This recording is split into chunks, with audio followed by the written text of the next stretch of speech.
is Science Max, Experiments at Large. Science Max! Phil to mission control. Come in, mission control.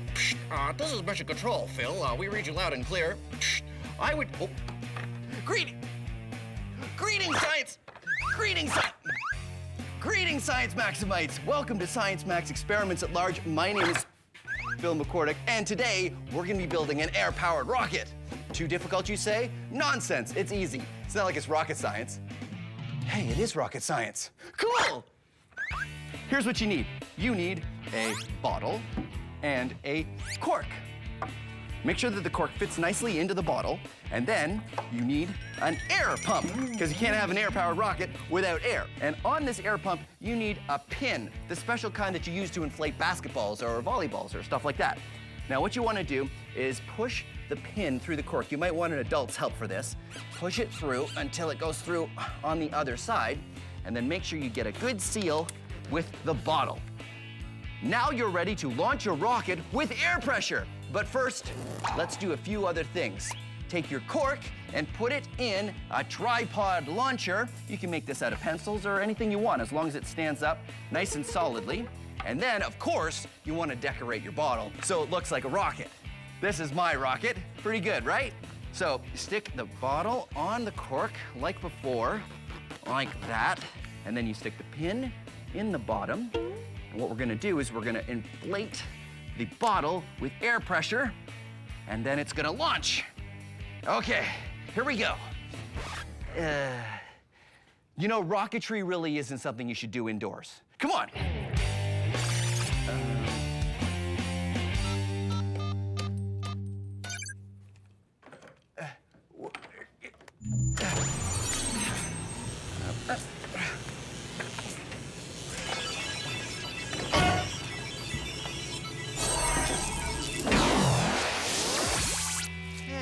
This was supposed to be a field.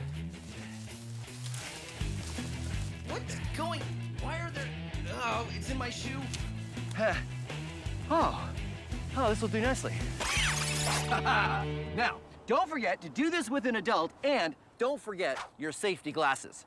Now set up the rocket in a nice big open area, and make sure it's pointed away from you. And then what you do is you pump the air pump. And it puts air into the rocket, which pushes down on the water, which will push down on the cork, until eventually...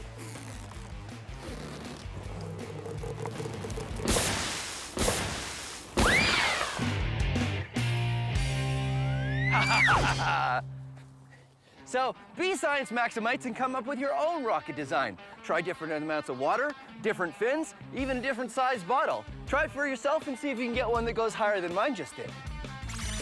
How did I get in? I think it was this way.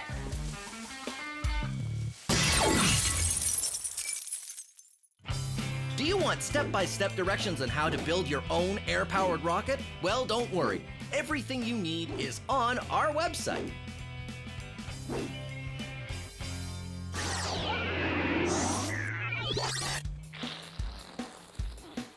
All right, now it is time to max out our air-powered rocket. I've got Adam here. Hey, Adam. Hey, Phil. How you doing? Good, how are you? Good. Adam's from Logix Academy, and you guys go into schools and talk about science. We do. Fantastic. Do you guys do a air-powered rocket? Yes, exactly. Does it look like this one? Looks exactly like that. Oh, that's great. So how do we max this out? So we want to add more pressure to this bottle to try to get it to launch a little bit higher. More air. More air. Great, so what do we do? So we're gonna use one of these. Ooh. It's an air compressor. Right, which works a lot like the bike pump, right? Yeah, exactly. Cool. So we're gonna have compressed air coming from here through this tube into underneath here. Yeah. And out that nozzle there, and you're going to put your bottle on top. And out the nozzle like into that. the bottle, like that. Yep, and now we want to be able to hold it in place. So we're gonna have these little fingers here that are actually gonna work to hold it until we want to let it go. So we're gonna lock it in place. Oh yeah, look at that. Totally locked. Exactly. And then what? How do we launch Now, it? you're gonna take this cord and go a safe distance away, and we are going to pull it. And then we would pull it. Which one do you want to start with? I think we should use this one here. Okay, great. Now we put water in it, right? Yep, you're gonna put water in there. Why do we use water? So the water is gonna act to push the rocket up into the air. The compressed air in here is gonna shoot the water out the back, and the water is gonna push on the rocket and make it launch. It's just to give it a little extra push. How do I get it on there without spilling any water? So just rest it next to the Just go launcher fast? there. Yeah, just go really fast. Ooh. There you go. There we A go. little bit. Haha. And then Lock it in place. locking it in place. There's no Okay. air pressure in the hose yet, right? Not yet, no. First, we have to spool out the launch cord. So the air compressor has the compressed air in it. It's ready to go. Yep, it's all ready to go. We just need to connect the hoses. Adam, I've noticed it's snowing a little bit. Do you think that's any reason why we should stop? I don't think so. No, the science must go on. Blast shields down. Connecting hoses. When we connect the air hose, the pressure from the compressor travels down the line and into the bottle. You can see the bubbles of air going in. Those bubbles are carrying more air into the bottle, giving it more pressure. Here we go. 3, 2, 1.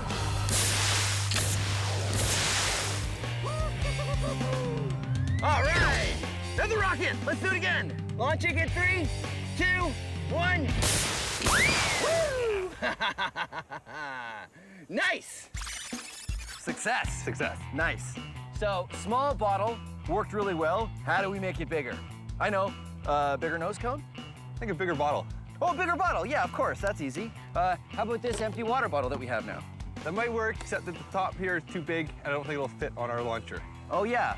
So what should we use? A 2-liter pop bottle might work a bit better because it'll be about the same size. Oh, that's right. 2-liter pop bottles have the same opening as these small water bottles. Exactly. That's great. All right, let's make a couple rockets out of 2-liter pop bottles. Awesome.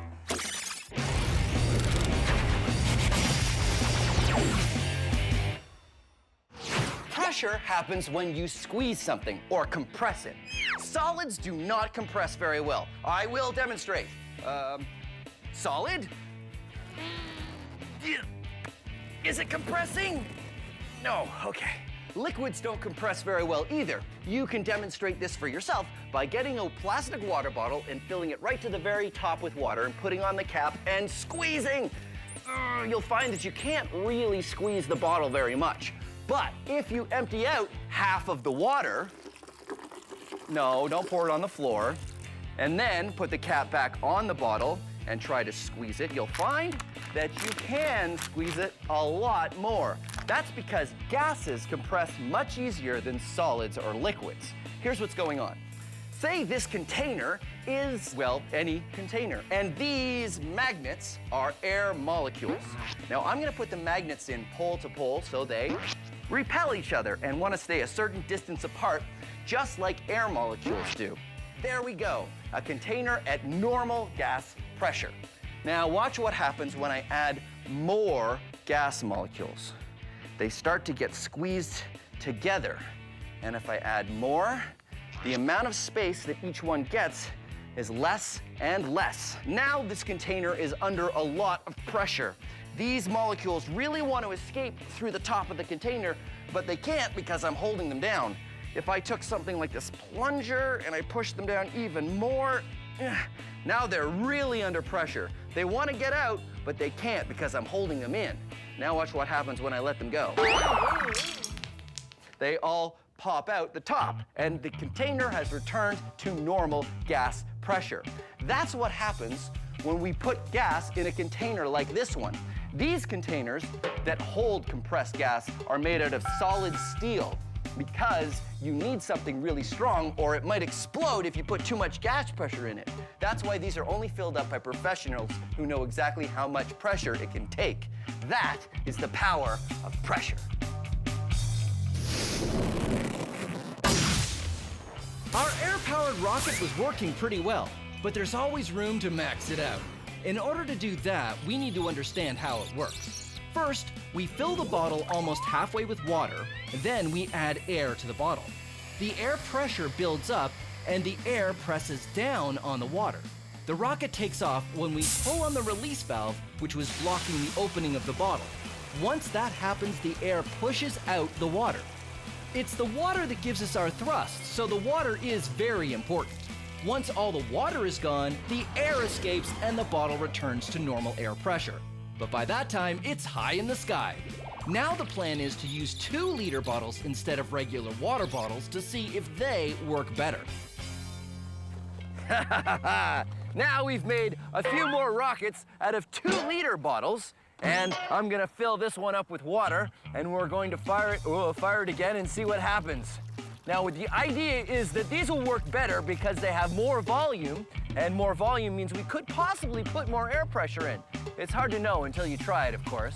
But the other reason why it might work better is 2-liter bottles generally hold carbonated beverages, which means they already have to be made a little stronger than regular water bottles because they have to hold in the carbonation, which is just like air pressure. All right, ready to go. Okay, here we go. You ready, Adam? Yep. Okay, blast shield down. Pressurize! 3, 2, 1.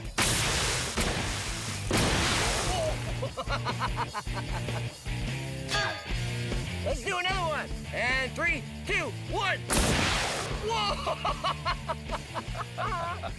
Wow! This is the superhero design rocket, which I'm very excited about. All right, Adam, it's going really well. But before we fire this next one, how can we make it bigger, better, and more awesome? Get more pressure. More pressure. How do we do that? Well, we're firing at about 90 PSI right now. PSI, pounds per square inch of pressure, right? Yeah. So we could increase it. We could increase it. So how, we're at 90 now, how high does the tank go? Go to about 120. 120 PSI. Let's see what happens. All right, let's do Okay, it. here we go. 90, 110, 120. Should we fire it? Let's fire it. Let's fire it. Here we go. 3, 2, 1.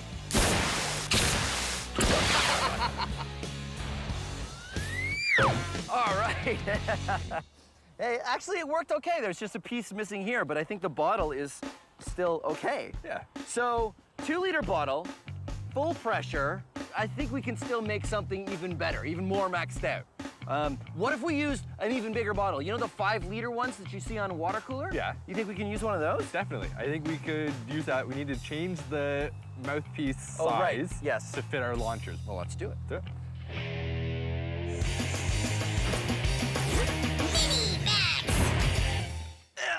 Help, I'm being crushed by all this pressure.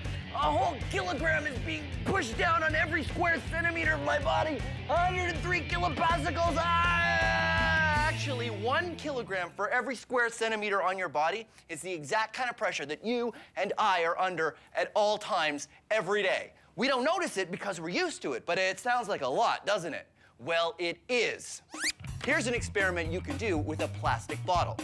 Say at room temperature, there are 10 million air molecules in here. Doesn't really matter how many, but we'll say there's 10 million at normal room temperature.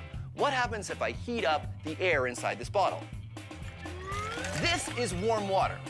What I'm trying to do is heat up the air inside the bottle because the air molecules, when they get hotter, move faster and need more room.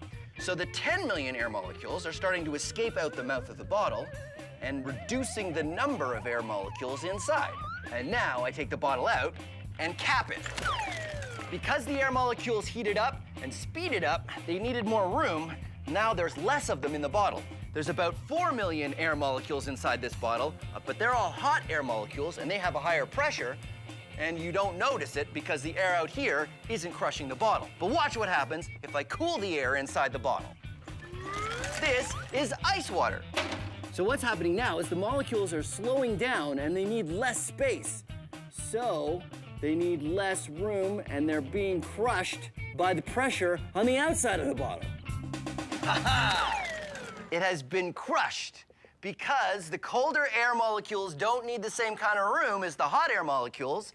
The room temperature air has crushed the bottle. The air inside has a lower pressure than the air outside. Pretty amazing. Even more amazing when we max it out.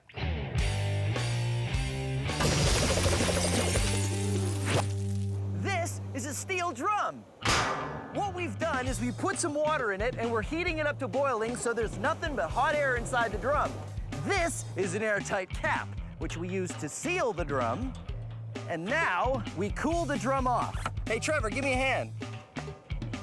Ready? 1, 2, 3, you lift!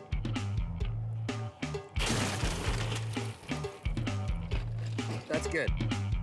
This pool is filled with ice. What we're doing now is cooling off the steel drum, which will cool off the air inside it. Which means, eventually, the air inside the steel drum will be a much lower pressure than the air outside the steel drum. Because the steel drum has a lot more volume than a 2-liter pop bottle, it takes a lot longer for the air to cool down. The other thing to think about is that it's a steel drum. I could stand on it and it wouldn't even dent. But sure enough, after a few minutes... Whoa! Check it out! The barrel has totally crushed.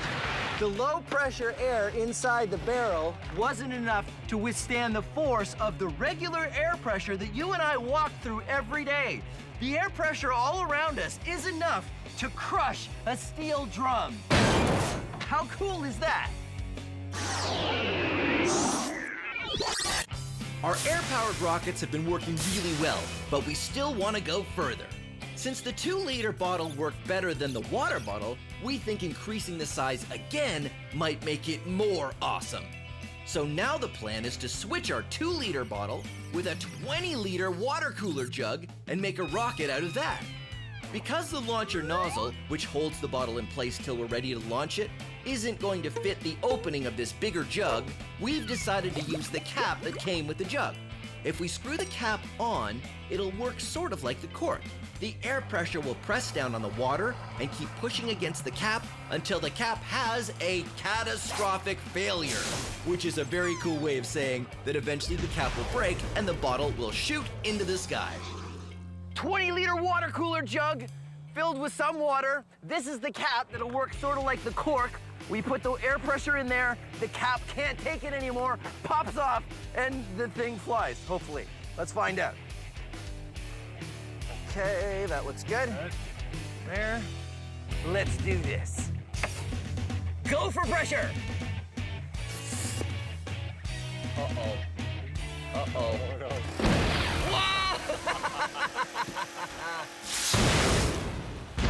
Hilarious! That worked pretty well. It sort of does that. I wonder if it's aerodynamic. No. No. So, what else can we do to make it even more maxed out? I think we've used the 2-liter bottles. It worked really well. The 2-liter bottles Yeah. are the best, right? I think so. So, what do we do? I think we probably stack them. We stack them on top of each other. Yeah. That worked. I like that. So we put a whole bunch of them together. Yeah.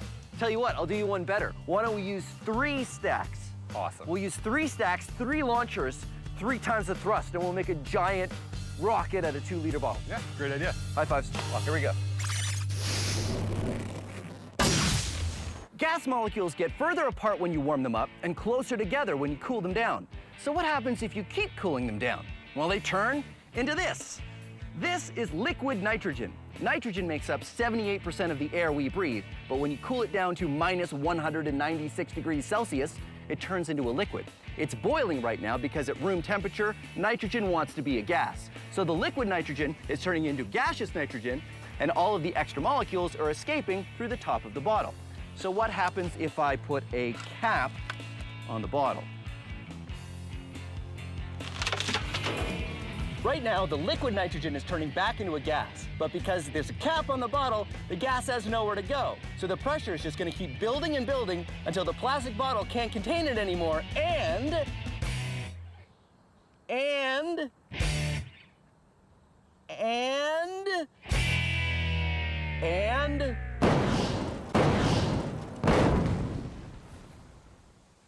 it pops like a balloon.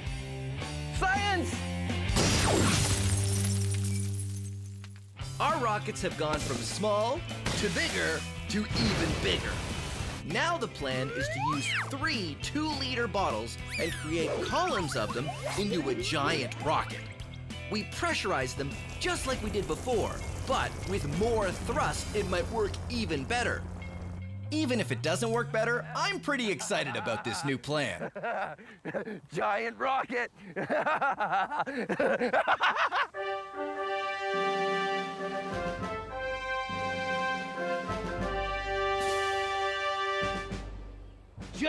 rocket. You ready? I'm ready. Okay, blast shields down. Connecting hose. Dialing up pressure. Pressure is rising. It's bubbling. Bubbling. 100 PSI. Okay, stand by to fire. 3, 2, 1. Whoa! Woo-hoo-hoo! Whoa! Woo-hoo-hoo! Awesome! Yeah, let's go check it out. Well, there you have it. Rocket Science Max. Experiments at large. Well done. Nicely, nicely done. Do you think we could fire it again? Yeah, it looks like it needs some repairs, though. Greetings, Science Maximites! I'm Phil McCordick.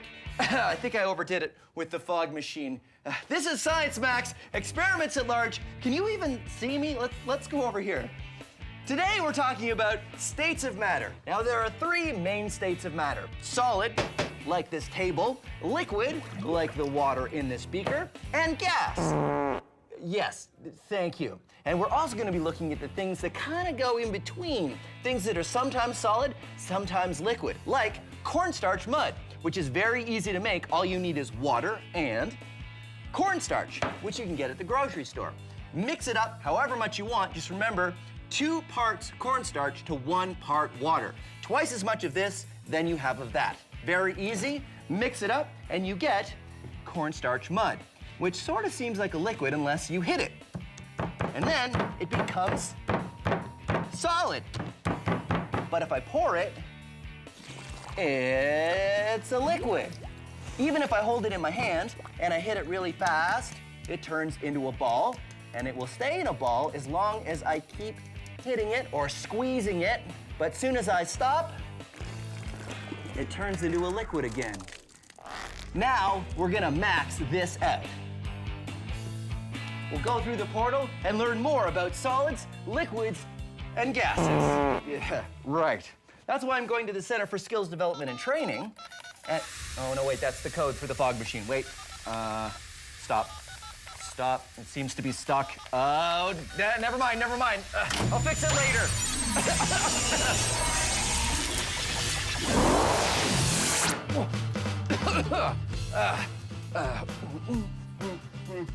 Right. Hey, Judy, how are you? Hi, Phil. How are you? Good. Judy is going for her PhD in chemistry, right? Yes. Fantastic, because that means you can explain cornstarch mud to me. Now, is this a solid or is it a liquid?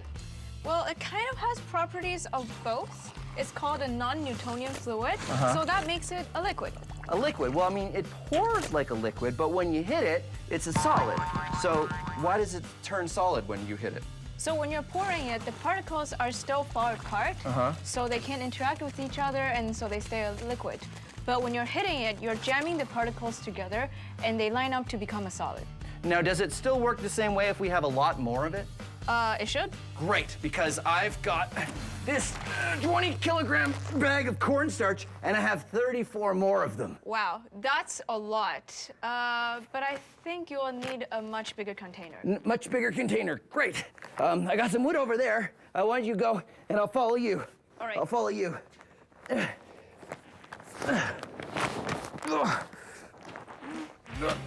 I'm coming.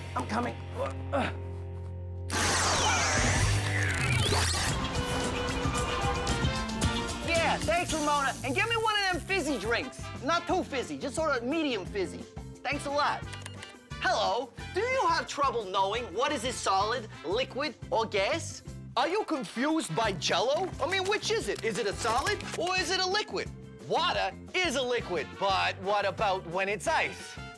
Well, you gotta know your states of matter. There are 3 main states of matter: solid, liquid, and gas. And there are 3 rules that you need to figure out which one of them is which. Does it flow? Does it fit the shape of its container? And can you squeeze it? Rule number 1, does it flow? Solid, liquid, gas. Here's a gas. Does it flow? Do the particles pour over each other and cascade down? Yeah, they do. Does a liquid flow? Yeah, it does. Does a solid? Nope. Rule number 2, what happens when you put it in a container? Does it take the shape of the container? Gases take the shape of the container. Liquids takes the shape of the container. Solids do not take the shape of their container. I know what you're thinking. You're thinking, I get the whole pouring and taking the shape of the container, but come on. Liquids and gases, they do both of those things. Well, it all comes down to rule number 3. Can you squeeze it? Now, solids, you can't really squeeze them. Liquids, you can't really squeeze them. Gases, ha-ha, bam, you can squeeze them. You see, gases compress. Liquids and solids, they don't really compress very well. The other difference between gases and liquids is gases will take the shape and the volume of the container they're put in. Liquids don't do that. So there you go. Solid, liquid, gas. And the rules. Does it flow? Does it take the shape of the container? And can you squeeze it? Now you know your states of matter. That'll be $6.50. Cash only. So what is cornstarch mud and how does it work? Well, cornstarch mud is a non-Newtonian fluid, which means it behaves differently than you, or Newton, would expect. Here's cornstarch, and here's water. Cornstarch is made up of large, blocky molecules like this. Water is made up of much smaller, rounder molecules like this. When you put them together, it looks something like this. It all has to do with how the molecules slide past each other. When you put light pressure or slow pressure on the mud, the water molecules and cornstarch molecules have time to shift out of the way. But when you put a sudden pressure on it, the water molecules squirt out of the way, but the cornstarch molecules don't have enough time. So you get a section that's nearly all cornstarch, which acts as a solid. Cornstarch mud is a shear thickening fluid. Shear is talking about the force of things sliding around, in this case, the molecules. So when the shear force is strong, the fluid thickens, shear thickening. So here's the plan. If Judy and I make enough cornstarch mud, could we run across it? Let's find out. Yeah, I think mine is just the right consistency. How's yours, Judy? I think I'm ready too. This is much harder than I thought. Yeah, it's really hard to get it mixed at the very beginning, but Yeah. mine is ready to go. Okay, here we go. Sounds First good. batch. You ready? Yep. Dump it in. Woo! Woo!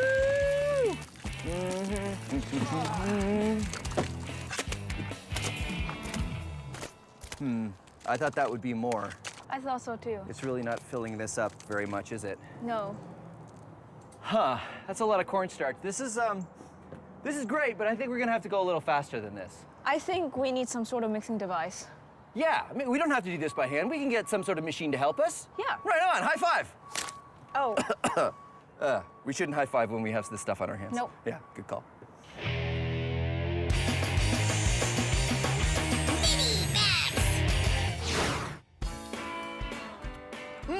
This science is delicious. This is rock candy. It's basically crystallized sugar, and you make it by turning a solid into a liquid and then back to a solid again. Here's how you can make it at home.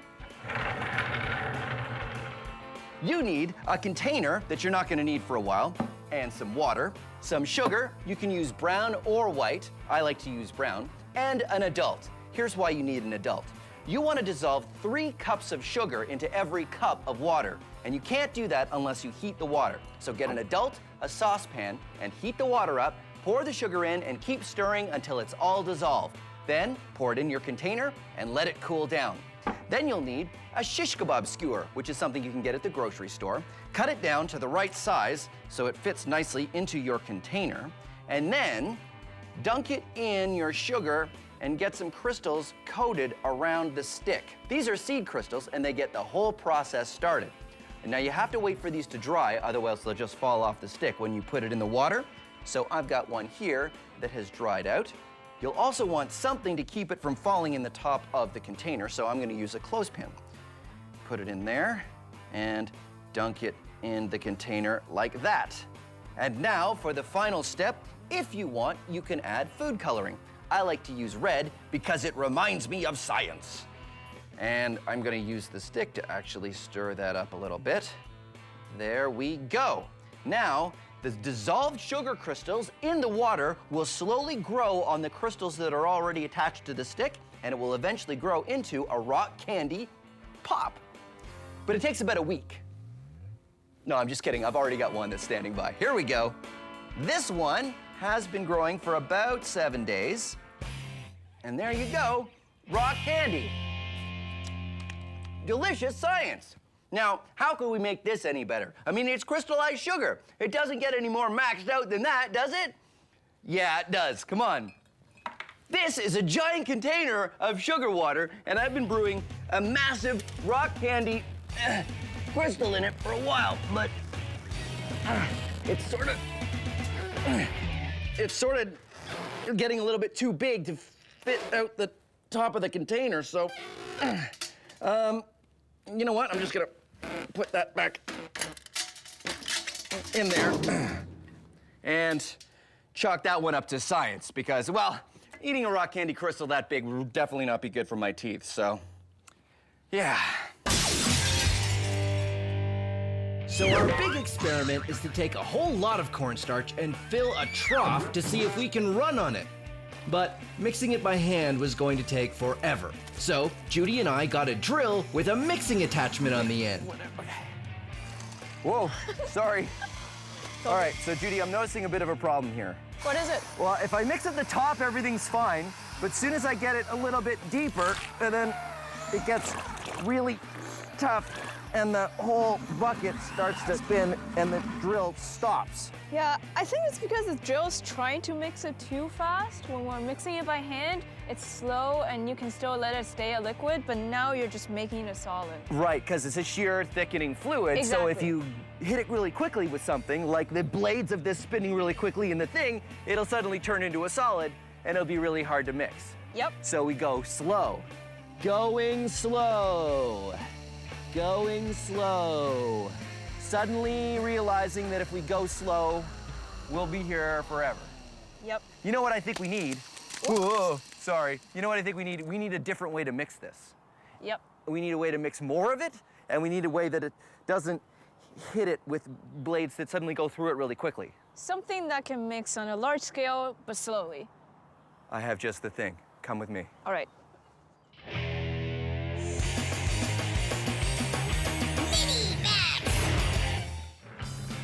The interesting thing about bubbles is they're a gas surrounded by a liquid. So get some dish soap and some water, and then be Science Maximites and find things around the house that you can make bubbles out of. Just about anything that has holes will do.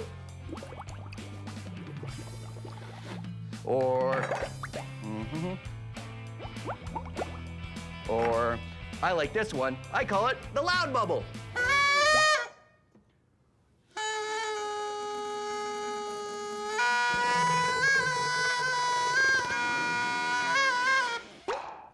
Or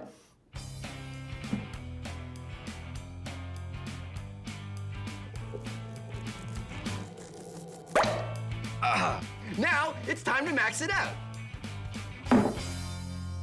I'm here at the Ontario Science Center, and this is Anthony. Hey, Anthony. Hey, how's it going? Good. So you are amazing at bubbles. I am. I've been practicing for a while. Let's get started. Okay. You're gonna make an okie dokie sign like this. Uh-huh. You're gonna dip it right into our bubble solution.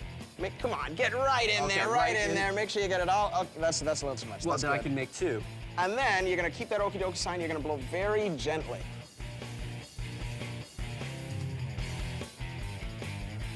Nice. I brought these two giant sticks here, and I don't know if you noticed, but I've got a smoke machine here. Right. So we'll turn that on, and then if you press that green button there, you're gonna shoot some smoke, and we're gonna try to catch that smoke in a giant bubble. You ready? Okay, and I'm gonna try to...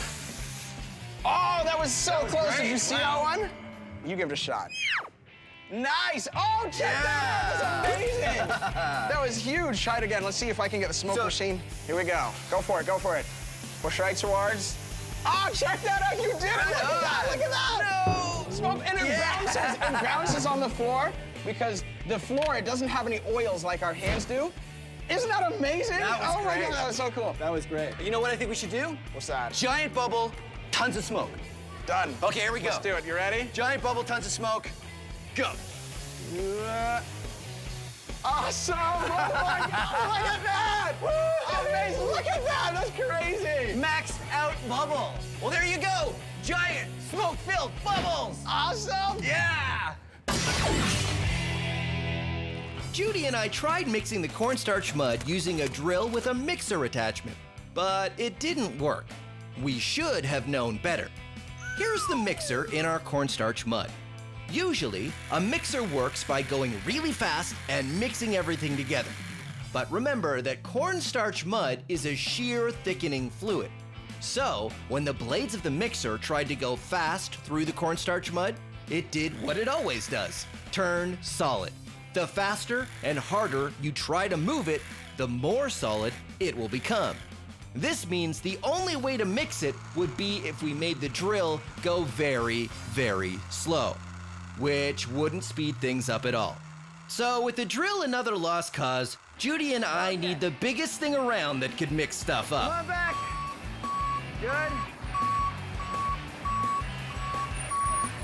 Little bit more. Perfect. A cement truck is a perfect thing to mix because all we have to do is get all the cornstarch up in here and it'll mix it, and it doesn't move it too fast. It goes nice and slow, so hopefully a shear thickening fluid will be fine. I'm gonna get Judy. She's driving the truck. Hey, Judy, that's perfect. The only problem is we needed to get all of those bags of cornstarch into the hopper of the cement truck. I didn't think it'd be this messy.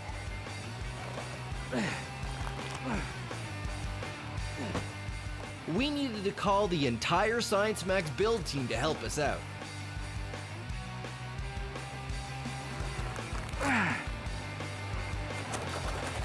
This is possibly the messiest thing I've ever done. Awesome! Woo. Hey, Judy, you wanna lift up any bags? I'm okay, thanks. That's okay. I'm having a lot of fun, so I can do them. Cool. Oh no! Oh no! Oh no! Yeah! I got most of it. All right, I think we're done. I think that's enough bags. Let's start the mixing! So, what do you think, Judy? Do you think it's gonna work? I think so, because you're mixing at a very large volume, but at a very low speed. Yep. So throughout the process, it'll stay a liquid until we're ready to run across it. That sounds exactly like the kind of science I like to see. You know what I really like is that every time I move, more cornstarch comes off. It's like I'm a human fog machine.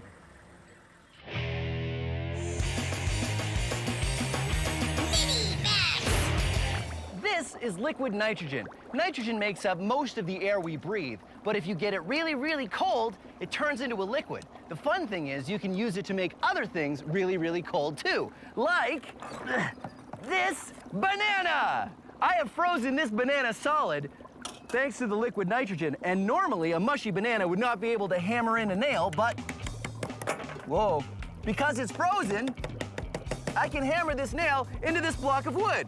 So that got me wondering, if I can turn a banana into a hammer using liquid nitrogen, could I turn a pumpkin into a sledgehammer? Let's find out. Pumpkin sledgehammer, take one.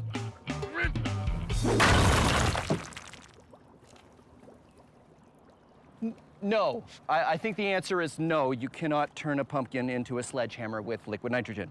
All you can do is make a really, really big mess. I'm gonna have to clean this up, aren't I?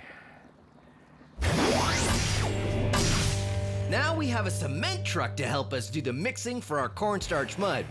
After making a giant mess getting the cornstarch into the cement truck, it's time to see if it worked. Hey, Phil, how's it going?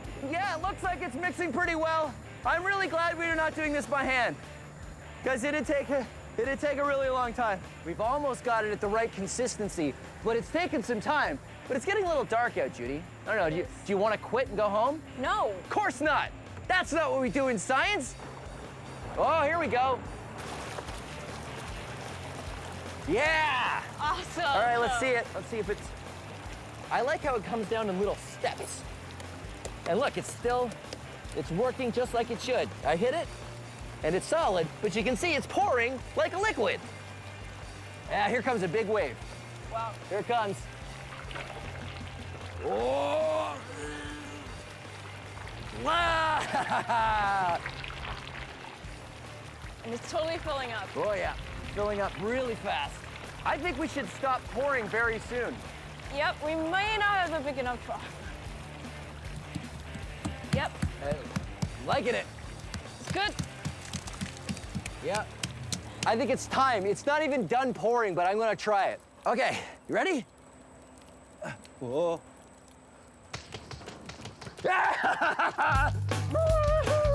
Oh, and you did it! Whoa. You can't. You have to get back onto the sides before you stop moving. Or else it becomes a liquid. All right, it's your turn. Okay. Here. Go. Okay, ready? Okay. You gotta hit your feet really fast. All right. Here, go. Yeah! This actually works. Because cornstarch mud is a sheer thickening fluid, it means it stays a liquid until you hit it suddenly, like with your hands, or in this case, our feet. And then it turns to a solid. So as long as Judy and I keep slapping our feet down with enough force, we can walk on top of it. One more dance. All right. And let's tell you do what, it. we'll do one more dance. All right, let's do that. Okay, ready? All right. And go. All right. All right. Yeah, there you go. We've done it. Solids, liquid, gases. Thanks very much for joining us on Science Max Experiments at Large. Woo! Greetings, Science Maximites. Welcome to Science Max Experiments at Large. My name is Phil, and today on Science Max, we're going to be looking at gravity. What goes up must come down. Today, gravity is the force that makes things fall towards the ground. But just because it's a force of nature doesn't mean that we have to listen to it. No! Today on Science Max Experiments at Large, we're going to use everything in the power of science to defy gravity. We are going to be making a hoop glider. Now, hoop gliders may not look like much, but they fly just like paper airplanes. Woohoo! And here's how you can make a hoop glider. Here's how you can make a hoop glider all your own. This is what you need. Index cards, scissors, straw, ruler, pencil, and of course, science tape, which is just like regular tape, except you use this kind of tape for science. So, here's how you do it. Take your index card and cut it into 3 equal lengths. Take 2 strips, and you take your science tape, and you tape those 2 strips, and make a hoop out of it. And with the small strip, you want to make another hoop. Now, what you want to do is take your straw. Now, this straw has a little scoop at the end, and that's not very aerodynamic, so we're going to get rid of that. Ooh, maybe it was kind of aerodynamic. All right, now that we've got the straw, you have to align the hoop and the straw together. So here's what I like to do. Take some science tape and stick it on the straw, and then align it so that it's perfectly straight, and then stick it on. Looks straight to me, all right? The small hoop also has to be perfectly aligned with the first hoop. So again, put the tape on the straw first, then align them up, and then start looking down through it to make sure it's aligned. There. Once you have it all taped together, you're done your hoop glider. And it flies just like a paper airplane. Pew! Awesome. So that's what we're gonna do today. We're gonna, oh yeah, I gotta clean that up. We're going to max out the hoop glider. I'm gonna go meet Sonia at the Ontario Science Center, and we are going to max out the hoop glider into a giant version. We'll probably have to change the materials we use because, I don't think we can get a straw that big or cardboard, but still, we can figure it out. All right. Here I go. Aha!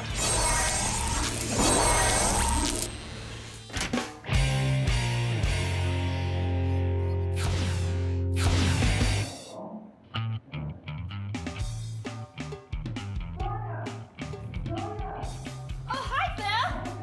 Yeah, what? Pardon? You want me to help you with an experiment?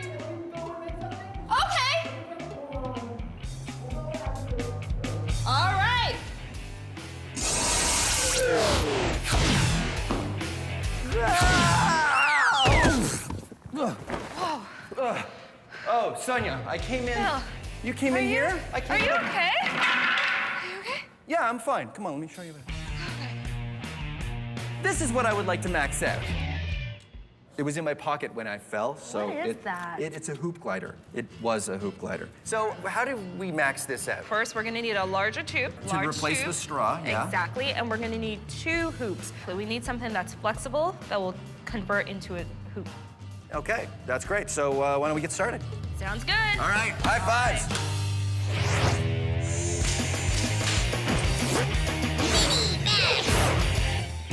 You may recognize this. It is a spring. Yes, good for you. But did you know that springs can defy gravity? Whoa! Gravity defy. Gravity defy. Gravity. Look at it fly! Defying. Okay, not exactly, but what if I was to hold the spring like this and let it go? What'll happen? It'll fall. Yes, it'll fall. That is true. But while it's falling, what happens to this end? Does it stay in one place? Does it go up? Or does it go down? Let's find out. I'll bring this in so you can really see it. Okay, ready? Watch close. Did you see? Did you? No? Okay, tell you what. We'll watch it again, this time in slow motion. See? The bottom doesn't move, and here's why. When the top of the spring is released, gravity and the tension of the spring are pulling on it. The bottom of the spring is being pulled down by gravity and up by the tension of the spring. These forces cancel out, stopping the bottom of the spring from falling until the top reaches it. Until there's no more tension, and then the top passes the bottom and the whole thing. That is how it works. But here is the real question. Will it happen differently with a longer spring? Huh? Well, I just happen to have a longer spring!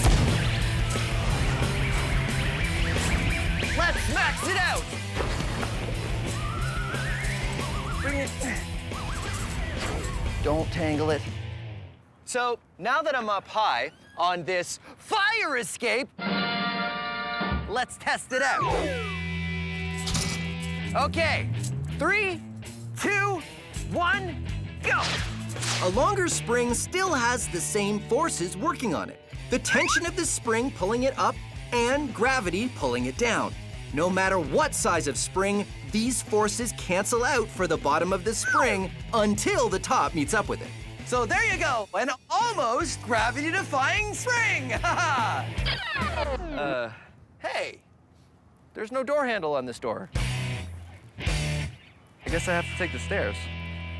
Whoa.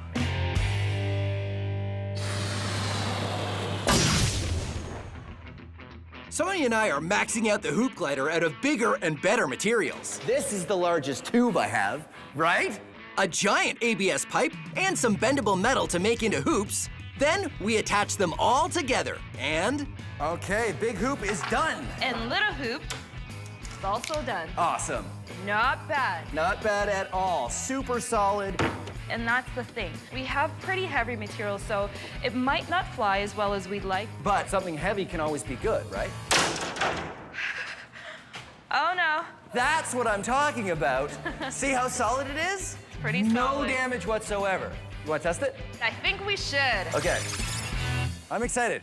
We take our plastic and metal hoop glider outside to test it, and... Ready? Ready? 1, 2, 3! Huh. It didn't really fly, did it? Sonia and I made a very solid design, but the problem with it became pretty obvious. Yeah. It's just too heavy. Well, that's what science is. Back to the drawing board.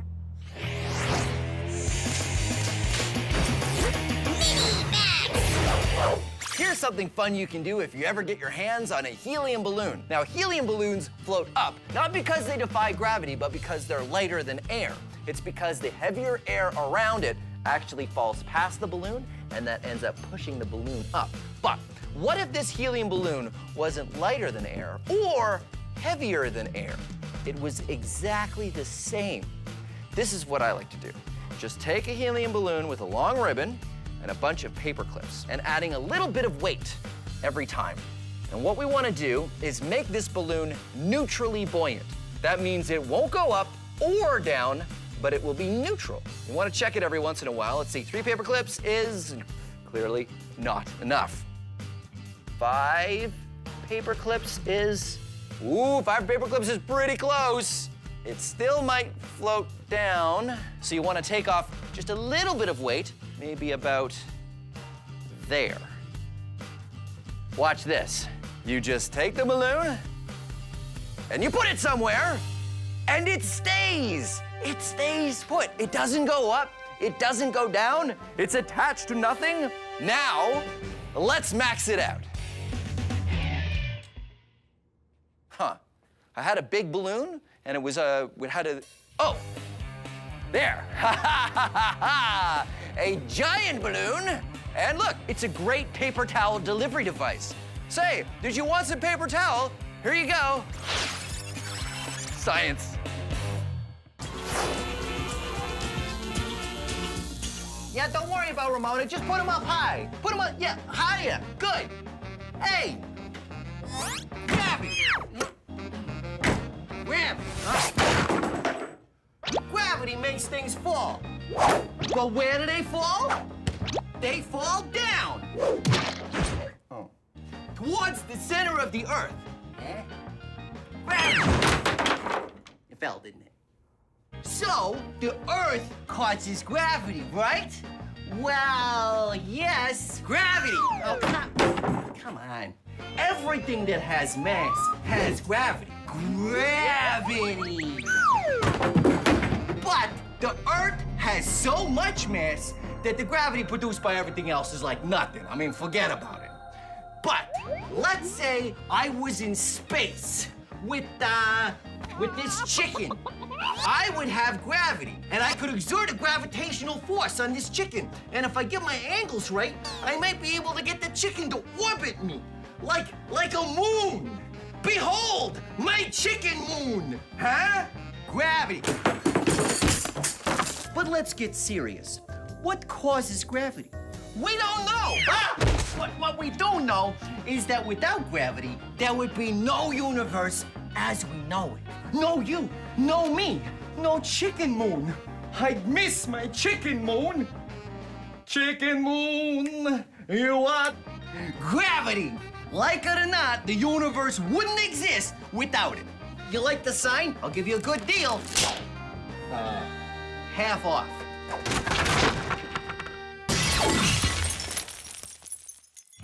Back to our hoop glider, which was too heavy. Here's what I don't get. This is heavy, but I can still pick it up and throw it. Yeah. An airplane is way heavier. I could never pick up an airplane, but that can fly. And that's because airplanes have engines, so it has a constant source of thrust.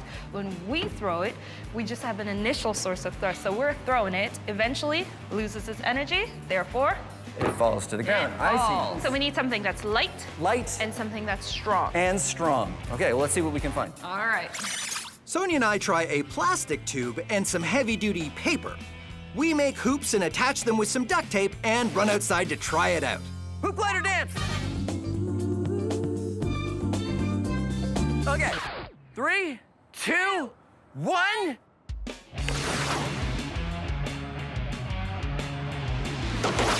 That's pretty good. That was Pretty amazing. good. Let's try that again. Here we go. I throw the hoop glider, and although it doesn't keep flying forever, it goes much further than our first version, and also further than I could have just thrown the pipe by itself. Pretty good. So we've done a good job of making something that flies. Why don't we make a couple different kinds out of different materials, and we'll see if we can get one that flies even better than this. I think that's a good idea. Yeah, okay, let's do it. Sonia and I have created a pretty good maxed out hoop glider, but we wanted to see if different materials would make an even better one.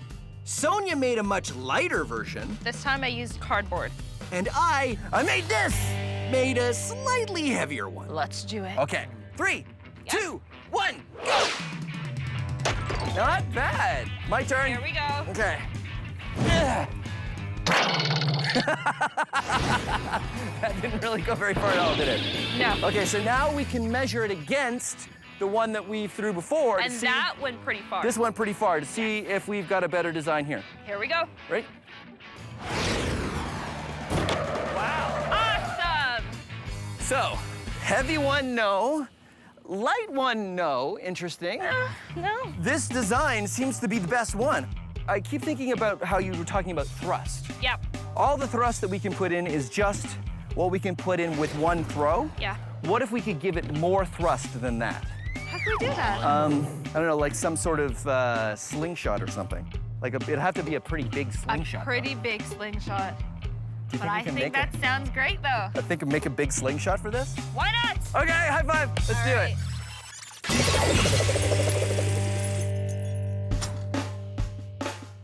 This is an egg.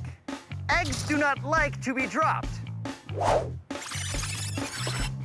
Oh, fortunately, we can use the power of science to design something that'll keep the egg safe as it falls. Behold, my egg drop contraptions. The thing I really like about this experiment is there's no wrong way to do this. You can come up with any design you want and see if it works. This one here is a bunch of helium balloons. This structure is just to keep the helium balloons on so the egg can touch down very gently. Here it goes.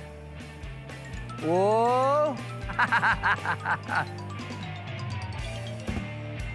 And the egg is unharmed, miraculously sound. That one worked really well. Success. This is a giant helium balloon that I think will work pretty much the same way because I think this balloon will drop just slowly enough that the egg can actually just touch and nothing will happen.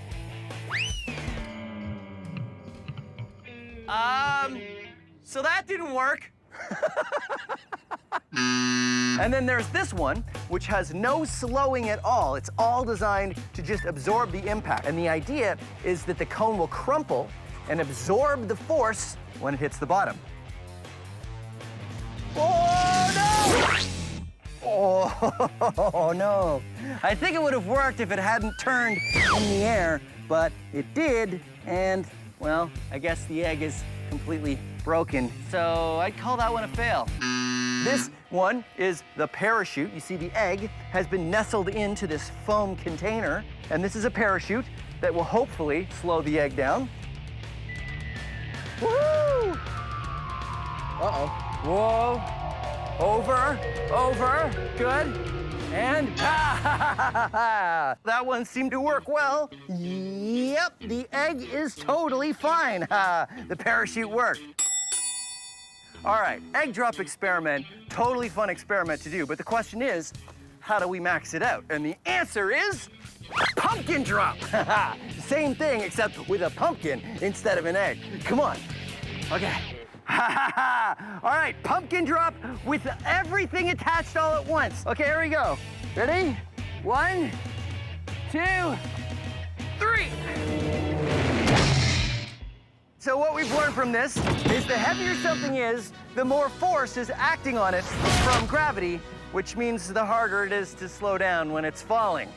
Okay, fair enough. You win this one, gravity, but I'll beat you next time. I'm gonna get a broom. Being a chef is my absolute passion, and cooking up science recipes is my speciality. I'm Buster Beaker, and this is Cooking with Science. Oh, hello. Welcome to Cooking with Science. I'm Buster Beaker. Delicious. Nothing is more important to have fresh than your seafood. It's what makes the difference between a fresh fish and one that isn't so fresh. If you live by the ocean, you probably know that the water gets high tide and low tide. Look closely, it's the same location. Amazing! But did you know that this is caused by the gravity of the moon and the sun? See, this cookie is the Earth. And this little happy fellow is me. Hello! And this string represents the water around the Earth. If we didn't have gravity to worry about, the water would all be equally deep around the Earth. But here comes the moon, this mushroom. Now, the moon has gravity, and that pulls the oceans towards it a little bit, like this. And that creates high tide there, and low tide here, and a little bump of high tide on the other side of the Earth. And as the Earth rotates and I'm on it, I experience low tide and high tide, and low tide and high tide. Very interesting. But there's another factor.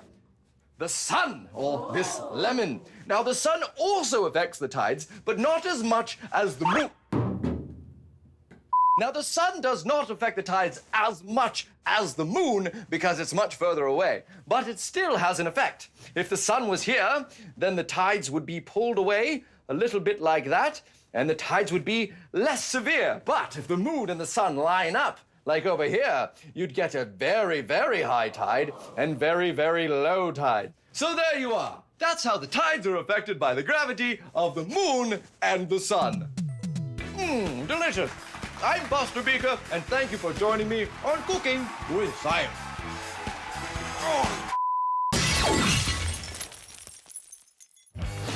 Our maxed out hoop glider was working pretty well, That was Pretty amazing. good. Here we go. but we could only give it so much thrust by throwing it.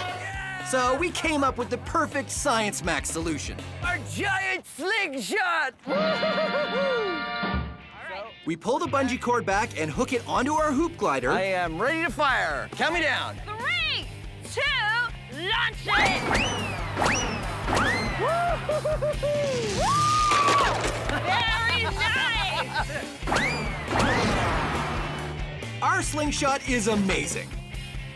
By giving the glider more thrust, that is, more energy at the beginning so it's going faster when we launch it, the glider soars through the air and flies a long way. That was great. So there you go. Giant hoop glider. Yeah! Science Max, experiments at large. Nicely done. Nice. What more can you ask for? Well, it's my turn. Hey, see you next time. Greetings, Science Maximites, and welcome to Science Max Experiments at Large. My name is Phil, and today on Science Max Experiments at Large, we're going to be looking at vibration. Vibration is when things go back and forth, and back and forth. All kinds of things vibrate, like pendulums. Pendulums. Wait, and pendulums. Pendulums are designed to swing back and forth. Stop that. Also, metronomes.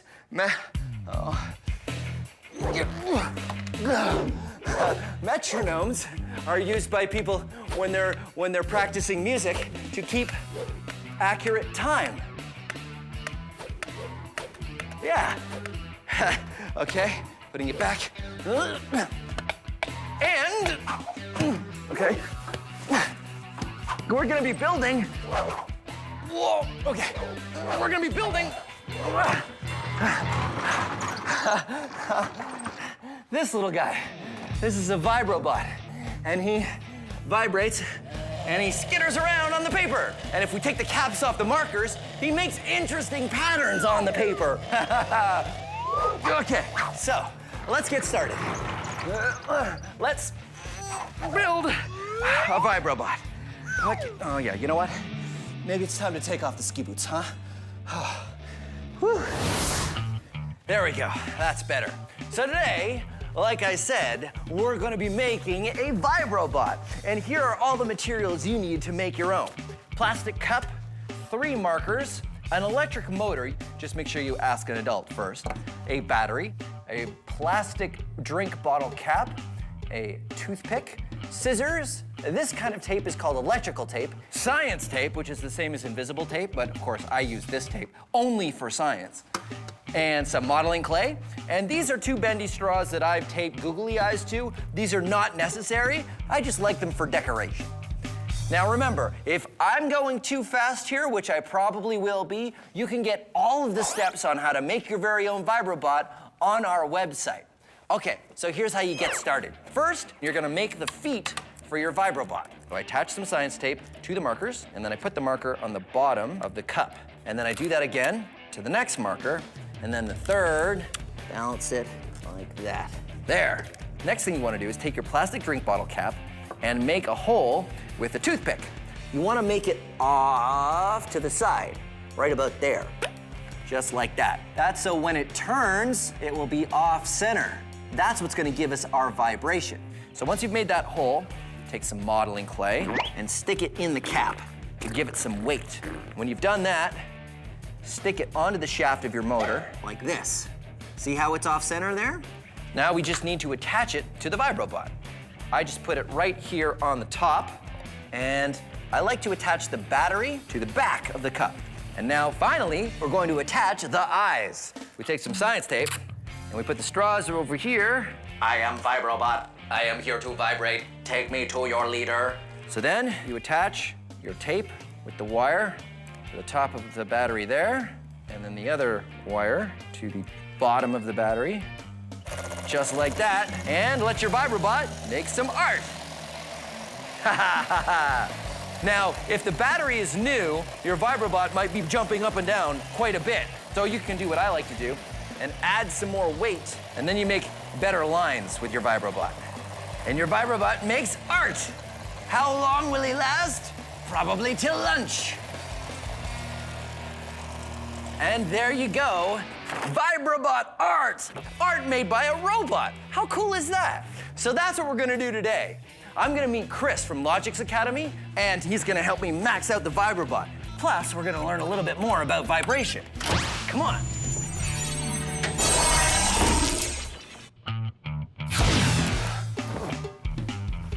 Oh, hey, Chris. Oh, hey, Phil. Thanks for coming. My pleasure. Okay, here's your Science Max lab coat. Thank you. So you guys at Logix Academy, you also build a Vibrobot, right? That's right, we do. This is mine, and it works pretty well. That's awesome. So, I want to max this out. Cool. So I thought we would start with, instead of this motor, we would start with this motor. Wow. It used to be a round circle, but I cut it off so that it's off-center. Perfect. I've also got, this is our battery. Fantastic. That's as far as I've gotten so far. Well, it looks like we need a frame next. Right, something to be the cup. That's right. So we just need some sort of larger cup. Ooh, how about that metal shelf over there? Oh, this thing? Yeah. This is just something I keep my parts on. It's perfect. Really? Yep, the shelves will house everything that we need, and it looks like it'll be strong enough to hold everything together. Now, the Vibrobot had markers on the bottom of it. That's right. To make a little pattern. Should we try that with this? Because we're going bigger, what if we use paint and paintbrushes instead? Okay, sure. We could attach paintbrushes to the legs. Pass me one. All right, so now all we need to do is get some paint and some paper. That's right. And we can fire it up. Okay, let's move it over this way.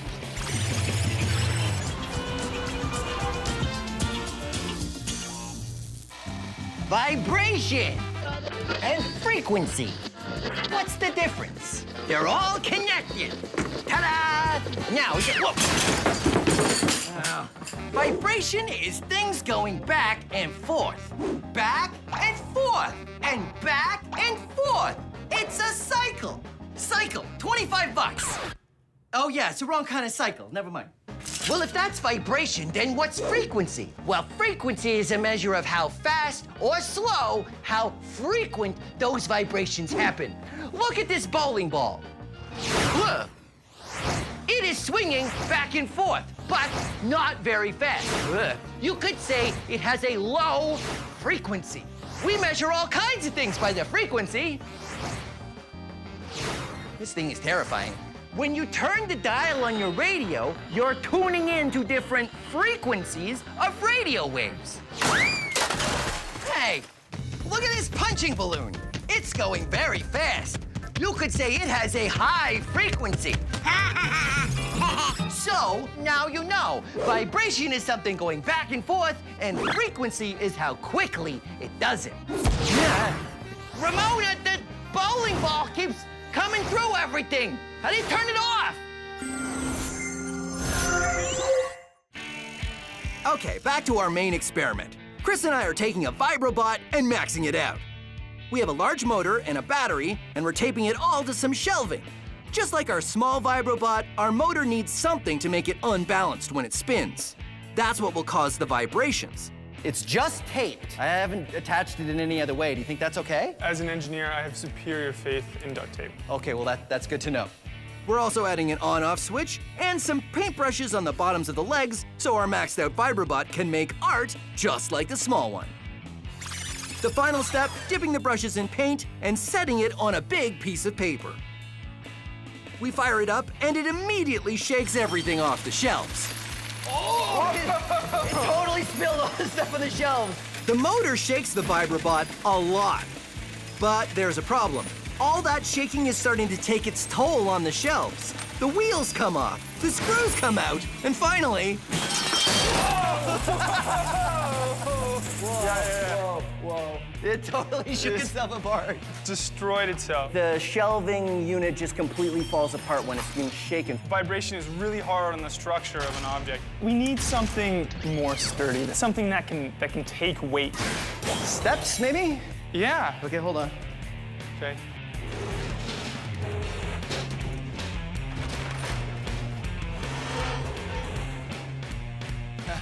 Okay. Yeah, this looks much better. Okay, great. So we build the new Vibrobot out of this. So more paint brushes. Bigger motor, more paint. More everything. More everything. All right, good. This is a pendulum. It's just a weight suspended on a line and anchored from above. Pretty simple. Pendulums were used for hundreds of years for all kinds of reasons, but most famously in clocks. Why were pendulums used in clocks? Well, here's why. Let's mark every time the pendulum hits the bottom of the swing, right here. Okay, watch. All right, now here's the question. How fast will the beeps be if I swing it from much higher up? Let's find out. No matter how high the pendulum swings, it keeps the same frequency. That's why they were used in clocks, because it could swing for a long while, and even though it would lose energy, it would still keep perfect time.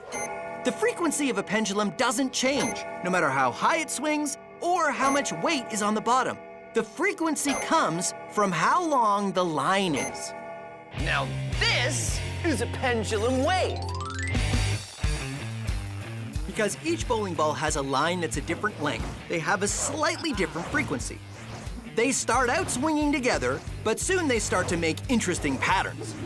Remember, each pendulum is keeping its own perfect time, even if it's slowing down. It's only the length of the line that gives each pendulum a different frequency. And now we're gonna max it out with well, I guess these are already bowling balls, so this is already pretty maxed out. I'm just gonna leave that there.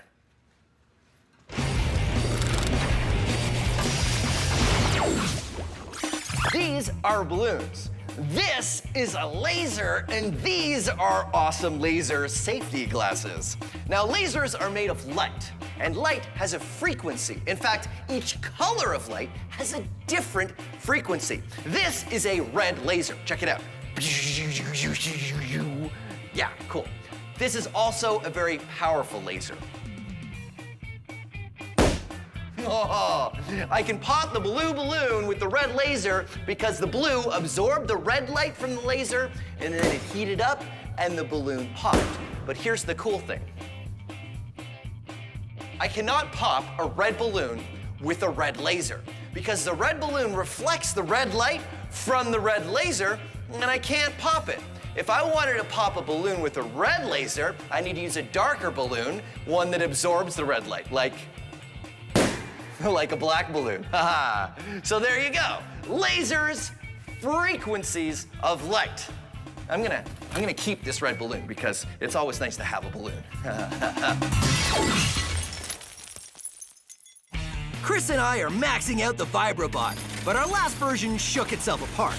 Now the plan is to start with something more solid and try again. We found some very solid steps and added an even bigger motor, an even bigger battery, and attached a half-circle wheel to make the vibrations when the motor spins. We add some paintbrushes and fire it up.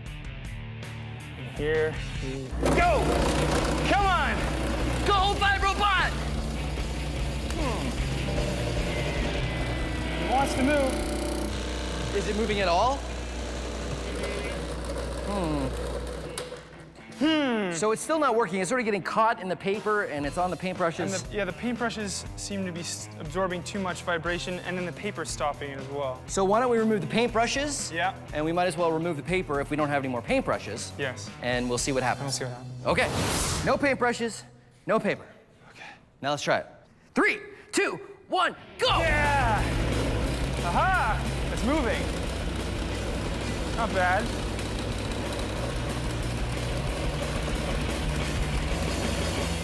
The shaking is good, but I don't know if the shaking is enough. So what do we do? Well, we could add another battery. Another battery which would give it more power? That's right. Okay, let's try that. Okay.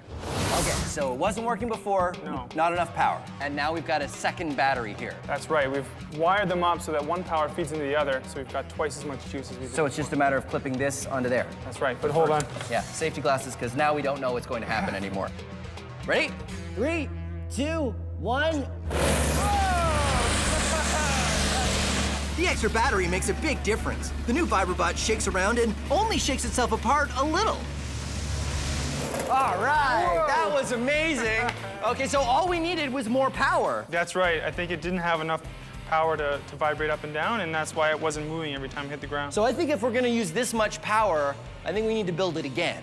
Okay. Build it even stronger and with a bigger motor. Yeah? And more power.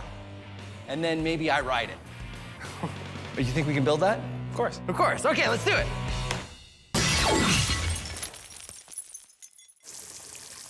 You want to see something cool?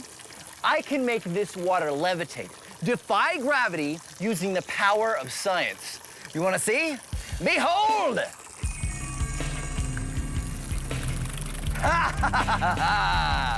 Gravity-defying water!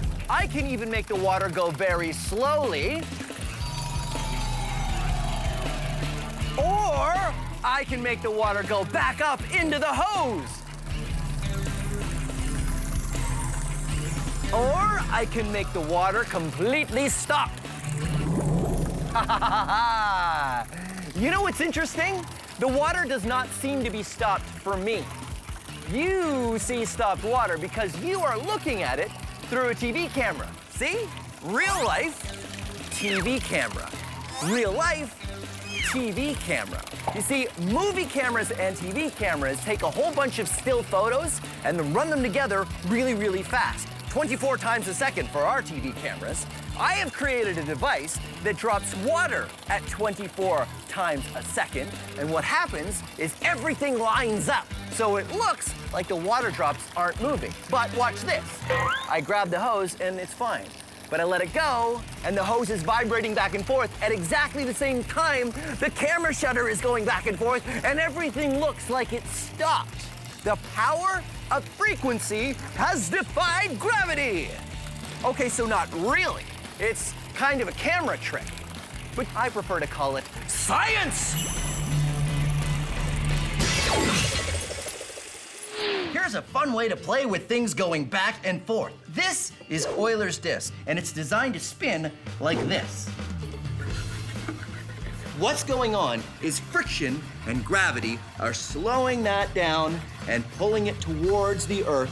Now, you don't need a fancy disc like this to do this at home. All you need is a pot lid. Check it out. When the pot lid spins, friction and gravity start to slow it down, which means each spin gets lower and lower, and the frequency gets higher and higher. But the difference between a pot lid and Euler's disc is Euler's disc is made to go for as long as possible. The heavy puck has a slightly rounded edge and sits on a glass surface that is slightly concave, like a bowl. All of this is designed to make Euler's disc last a really long time, which is quite a while. But eventually, friction and gravity pull the disc down, and finally, it stops. Pretty amazing, right? Well, wait till we max it out. This is Trevor, head of the Science Max build team. Hey. Thanks for setting this up, Trevor. So what is this? This is a giant side of a spool, big hydro spool. Okay, so this is the largest disc that we could totally find, and we've got it all hooked up here. We lift it up, we spin it, and then you pull the thing and it will drop down and spin like a coin, because it's the only way we can do that with something this heavy. Yeah. Ready? I'm ready. Okay. Trevor and I hoist it up and get it suspended above the ground. Then I start to wind it up.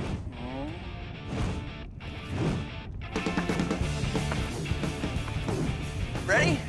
When it's going fast enough, And go, Trevor! Trevor pulls the release and it turns out a 200-kilogram spinning disc works exactly the same. As it spins and rolls, gravity and friction work on it, and the frequency speeds up as it gets closer to the ground until it stops. Giant Oilers disc. Nicely done, Trevor. That was awesome. That was great. Let's do it again. All right.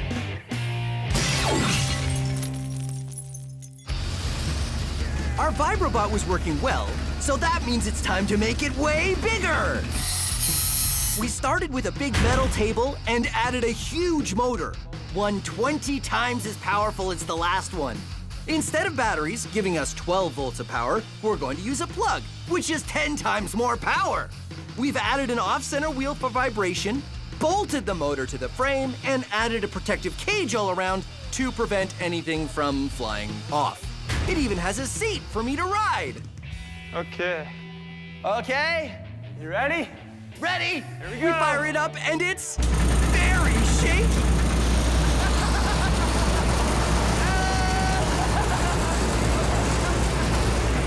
Oh, wow. Wow. That was really uncomfortable. It was like very bangy, even with the seat. Yeah? I'm gonna try standing on All it. right. When I try standing on it, the Vibrobot lives up to its name. It vibrates all around the lab.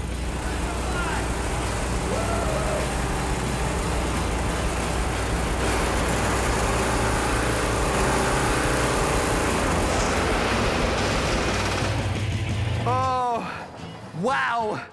My legs are numb to the knee. I'm not surprised. Vibrobot! All right. Yeah, that worked really well. That was awesome. I really can't feel my feet right now. And it held together, which is impressive. That's right. The more power and the stronger structure paid off. Yeah, the only thing I regret is not getting a chance to, wait a minute, come with me. Okay, so I achieved my dream of riding the Vibrobot. You did. But we never got a chance to make art, so we've dipped a whole bunch of nuts and bolts and heavy things in paint. Yep. And now we're gonna turn on the Vibrobot and see if we can make some art.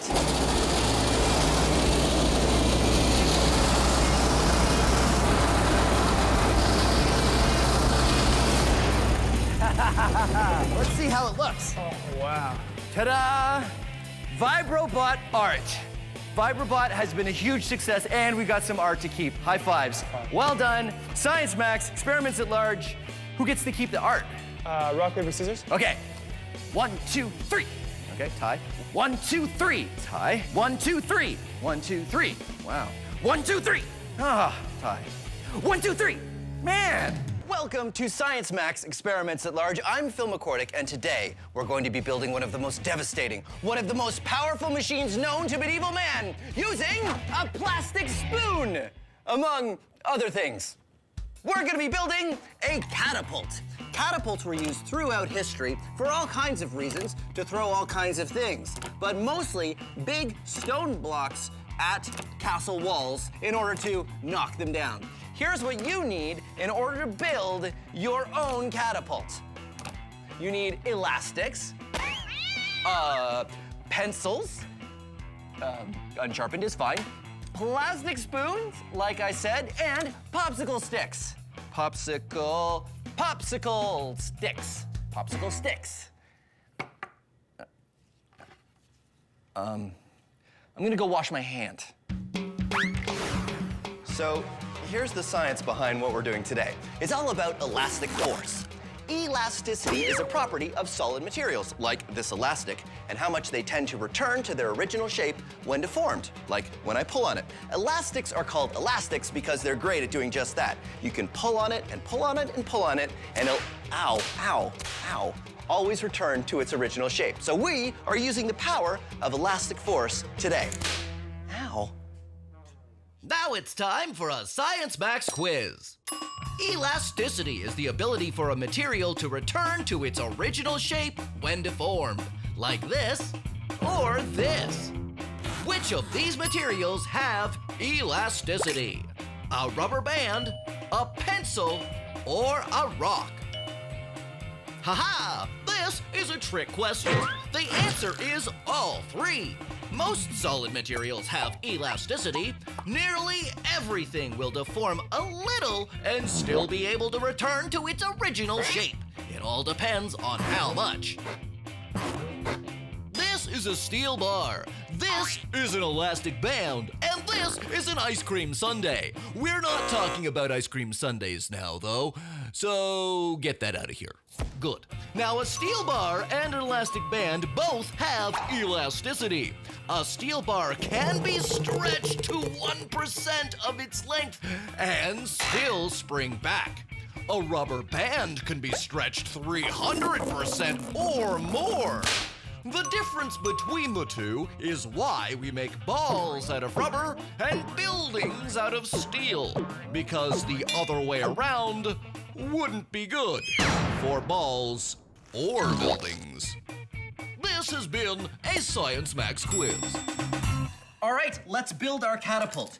The first step, take 4 pencils and stick your popsicle stick in between so you have 2 on the top and 2 on the bottom. And then use your elastic to go around and around and around. That's why I like building things with elastics, because it makes it very fast to tie things together, because once you go around and you have it nice and tight, you just pop it over the end and voila, it stays together.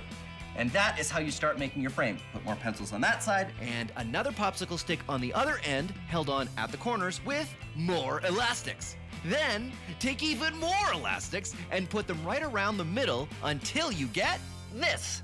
I've added a few more elastics around the middle here, and that is where we're gonna get all of our elastic force. I think I have 6. The more you use, the better it's going to work. Take your popsicle stick, stick it in between the elastics, and then start spinning it around. Here's the reason I use pencils and popsicle sticks, is because the pencils are a little bit longer, which allows you to twist the popsicle stick around in the middle and build up the elastic force. Now, because I'm twisting, the elastic force we're using here is called torsion, or twisting force. When you feel you have enough torsion, pull your popsicle stick down a little bit so it won't unwind on you, and you'll see that you have all kinds of elastic energy. Then, take your spoon and stick it on the popsicle stick, and you can also break off the popsicle stick if you want to make sure it's the right length. And it works like that. To make the frame, you just need more pencils and elastics. The trick is to make a triangle with 2 pencils attached to your frame. They should stick up right where your catapult arm would be fully upright. Then, take a final pencil and put it across the top. Don't forget to pull the arm back before you put the pencil across, otherwise it'll end up on the wrong side. Now, this is very complicated, and I went pretty fast, so if you want the step-by-step instructions on exactly how to build this, go to our website. And there you go, a catapult of your very own that you can use to knock down very small castle walls. I've also built a larger catapult using all of the same principles. Pretty good, huh? It's got a longer arm, which means I can throw marshmallows even further. Whoa. Or I can throw larger marshmallows, or I can throw very large marshmallows. Now, I know what you're thinking. You're thinking, Phil, is that the largest catapult you're gonna make? Well, of course not. This is Science Max, experiments at large. I'm headed to the Center for Skills Development and Training, and we're gonna max out the catapult so that it's big enough to throw one of these.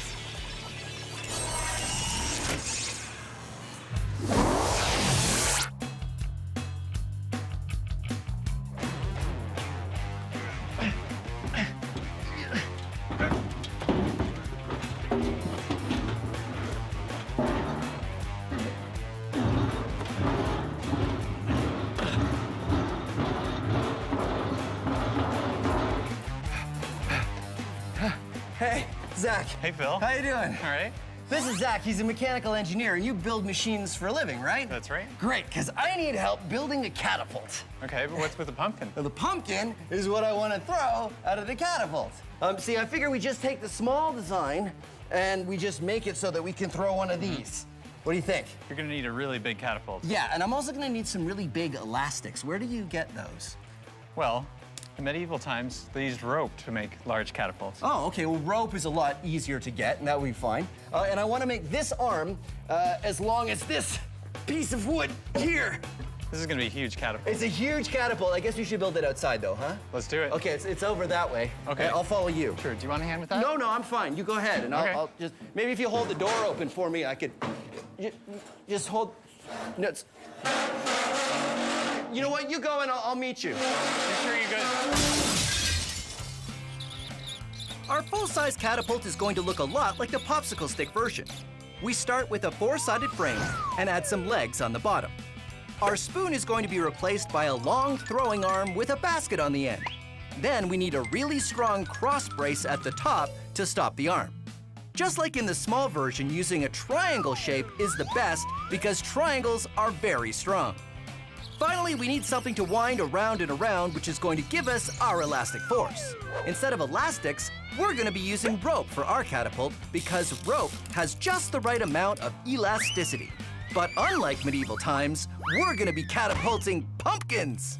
Once Zach and I got it all put together, it looked like this. Okay, we have built a catapult. Check it out. It's pretty solid, and I think it's pretty amazing. And just like in the small catapult, we have our elastic force. But this time we're using rope, right, Zach? Yes. Okay, and rope will work as well as the elastic did in the small one? Yeah. All right, great. So what do we do? It's really loose now. We need to wind this up so that we put some tension into it. Go! The reason a catapult works is because the rope is twisted. The elasticity in the rope wants to unwind, which gives the catapult its power. Just like the small catapult, the more you wind it, the better it works. Good. Usually in medieval days, they had whole teams of people doing this job, but it's just me and Zach now. How you doing, Zach? All right. Okay. And then we clamp it on here. So the thing doesn't unwind, right? Yeah. Good.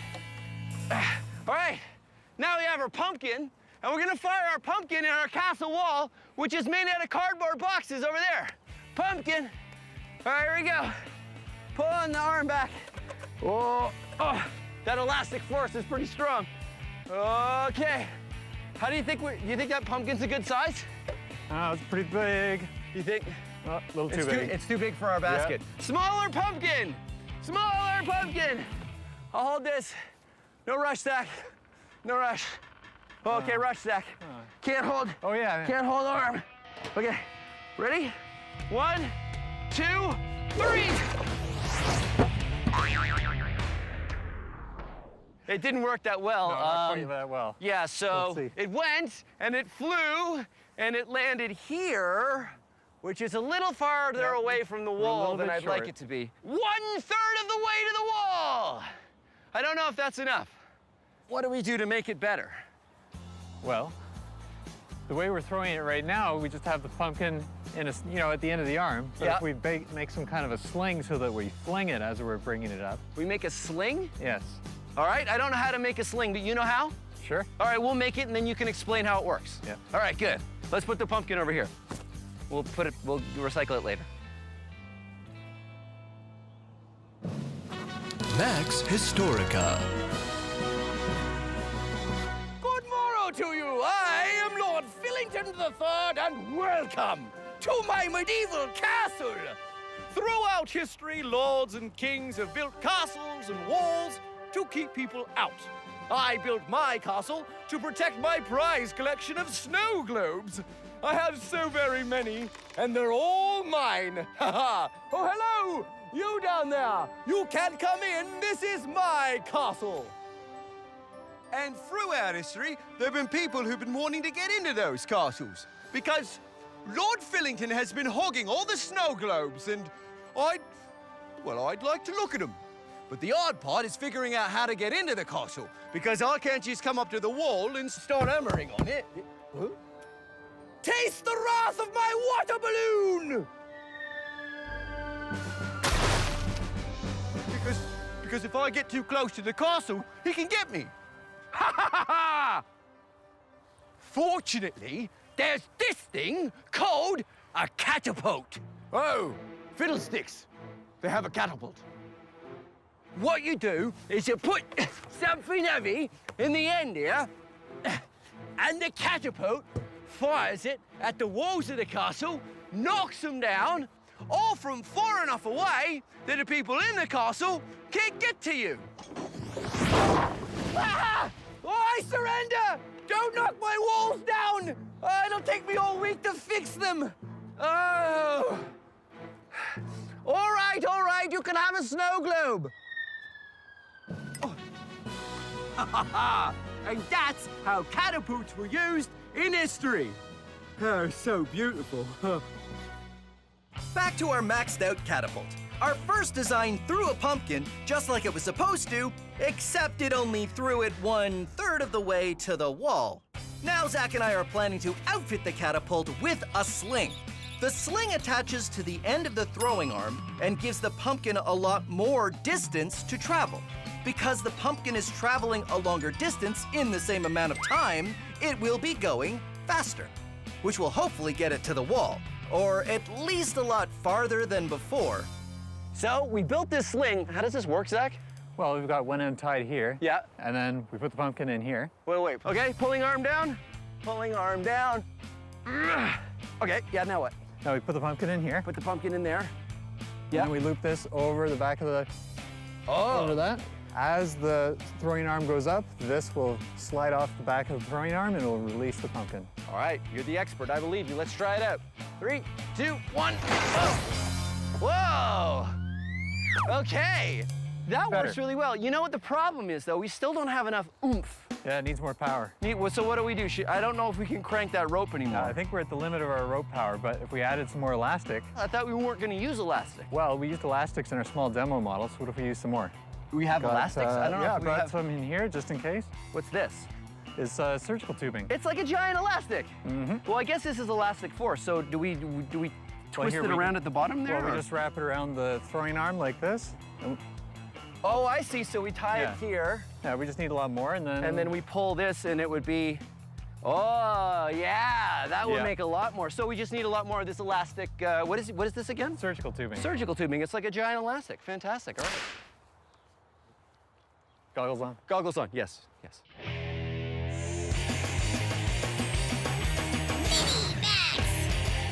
Here's another fun way you can play with elastic force. Take a milk carton. I prefer Science Max milk because it's the creamiest. 2% cream, 100% science. Wrap some elastic bands around it with some popsicle sticks on the bottom, sort of like feet. Then take some clamshell packaging, which wraps just about anything you buy nowadays, and cut out a square or a rectangle. Then wrap some tape around that square with an elastic in it, and put the elastic on the feet of your milk carton. Then wind it around and make sure you go backwards so your paddle wheel boat will go forwards when you put it in the water.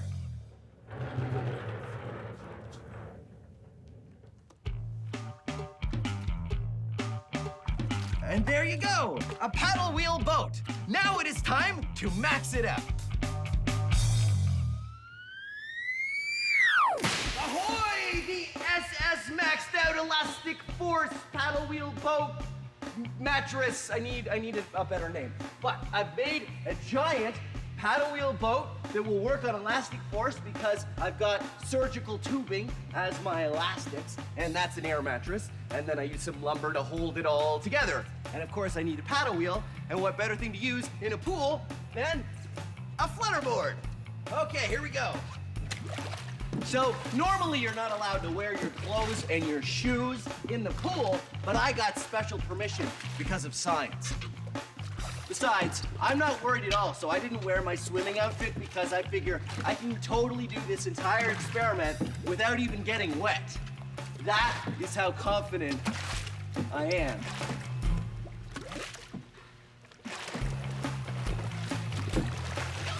All right, now the tricky part, we'll be getting onto the mattress. Okay, here we go. Ha-ha! Whoa. Ha-ha! The SS Science! Hey, SS Science, that's a great name for this.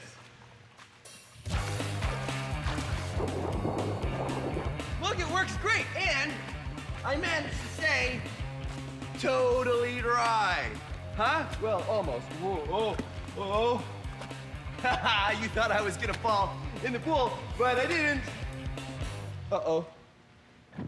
My flutterboard has stopped moving, and I'm in the middle of the pool. Almost. Yeah. Didn't think this through. No. No. No. No, that's not going to work. Maybe I'll wait. Our maxed out catapult was working well with the sling we attached to it, but it still didn't make it all the way to the wall. Zach's idea is to attach a bunch of surgical tubing to the cross piece of the catapult. Surgical tubing is pretty much big elastics, so we'll have two places we're getting elastic force from, the rope and the surgical tubing. Hopefully this design is enough to help our catapult fling a pumpkin far enough to hit the castle wall. All right, here we go. You hold that. I get this. We got our system down now. Okay. Oh. This goes up to there. Okay. Okay. 3, 2, 1. Nope.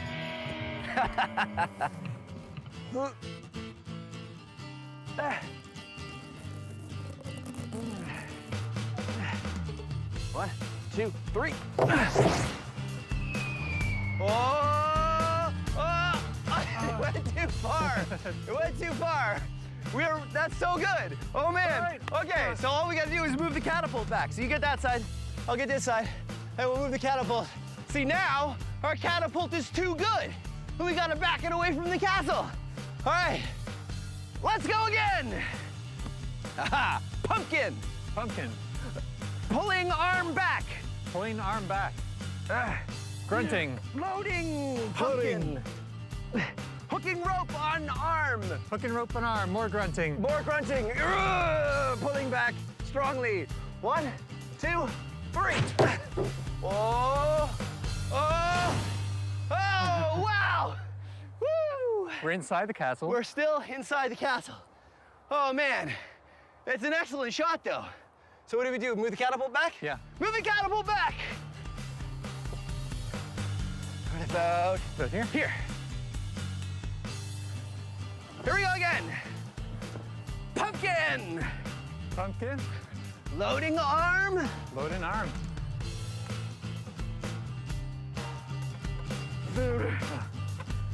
All right, you ready? You think it's gonna work? We've done every modification we can possibly do. So you think it's gonna work this time? We did it. It's gonna work. Okay, here we go. I'm excited. All right, ready? Ready. 1, 2, 3. Whoa! Yeah! Woohoo! High fives! Well, there you have it. Awesome job. Now we need to throw fingers to see who gets to rebuild the castle. Okay? 1, 2, 3. Oh, thanks very much for joining us. Let's take a break. I'll rebuild the castle. You see, this is exactly how catapults used to work. They'd hit the same part of the wall over and over until they made a big hole, and that would weaken the wall. Fortunately for me, it's really easy to fix. Just put this right in here. Oh, man. Greetings, Science Maximites. Today, we're going to be looking at air. I know, it's kind of hard to look at air because it's invisible. But we can look at something that uses air to move. That's right, paper airplanes! Ha-ha! Ho-ho! Look out! Woo! Believe it or not, you can learn all kinds of science from paper airplanes. So let's build some. We are going to do a paper airplane which actually holds the Guinness World Record for the longest paper airplane flight. Pretty cool, huh? First, you fold the paper in half like this, but then you open it back up again, and then you fold in the corners like this. Now, don't worry if this is really, really fast, because you have all the instructions on our website. Then you can fold the paper down like this, make sure it's about 2 centimeters from the bottom, where the point is there, and then you fold the corners in just like you did before. But these ones are just guide folds. We use guide folds to help us fold other folds, basically. Now, we fold again using the guide fold lines you just made. And I like to call this fold the shirt collar fold, because it sort of looks like a shirt collar when you fold it. Now, we fold again on the fold that you made before. Folds in like that, and in like that. And now we fold the point down to touch the edges right like that. And this is a guide fold, so do it very strong. Unfold it. Now you fold it in half like this. And see that guide fold line that we made there? What you're gonna do is you're gonna take the tip and you're gonna fold it in to touch the guide fold line like that. And this is also a guide, and open it up. And here's the trickiest part. See how it's bent like that? You push it open like this, and this is called a pocket fold because you wanna make a little pocket and push it up against there. Fold it flat like this. Fold this tip down over there like that. Then fold it around the back side. Then fold the wings down like this and like this. And here's the extra special bit. We're gonna use some stabilizers on this plane. Fold up the stabilizers on the ends of the wings, and ta-da, the Sky King paper airplane fold. Now, as science maximites, you know that there's lots of ways you can learn how to fold paper airplanes. Get an adult and look up paper airplane designs on the internet, or take a book out of the library on how to fold paper airplanes. And of course, this isn't Science Max, experiments at large, if we don't max it out. So that's right, we're gonna make a giant paper airplane. I'm going to the Ontario Science Centre to do just that.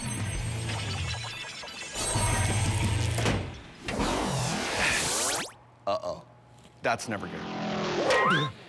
Whoa, Phil, I'm so sorry. You okay? Yeah, I'm okay, Justin. I never know where the portal's gonna spit me out. This is the Science Center, right? Well, that's right. In fact, you've landed in our paper airplane laboratory. This is what happens to me, Justin. I make a paper airplane, I fold it perfectly, but then it flies like that, or it does that, and I don't know how to fix it. Okay, well, that will happen. But you know what? There are really only 3 ways your paper airplane can fly, and I can teach you how to control each and every one of them. Great, let's do it. Let's do it. All right. Science Max presents How to Fly Your Paper Airplane. Is your paper airplane spinning around and around? Well, that's what you call roll, chum. Roll is what you call it when any plane moves like this or like this. Here's how to fix it. Bend up the back of one wing to create more lift on one side, and it'll balance out. Happy days. Okay, so let me try mine. What's that? Your airplane goes straight up or straight down? Sounds like you have a problem with pitch. Sorry, pitch. Pitch is when your airplane moves like this or like this. To fix it, bend the ends of both wings up if you pitch down, or down if you pitch up. Adding a weight to the nose also helps if you've got a problem with high pitch. High pitch. Great, great, your turn. All right, here we go. Is your plane turning this way or that way? Yeah. Yeah? No. Yeah. Yeah is when your plane moves like this or like this. To fix it, bend the back of the plane like the rudder of a boat. Okay, great. Let me try mine. Not bad. You try yours. Here we go. Oh, yeah. That was pretty cool. That's what we want. Yeah. You know what? Are you ready to build a giant paper airplane? I think I am. Fantastic. I just need to get one more expert. I will be right back. Cool. Hey, David, how you doing? Hey, good.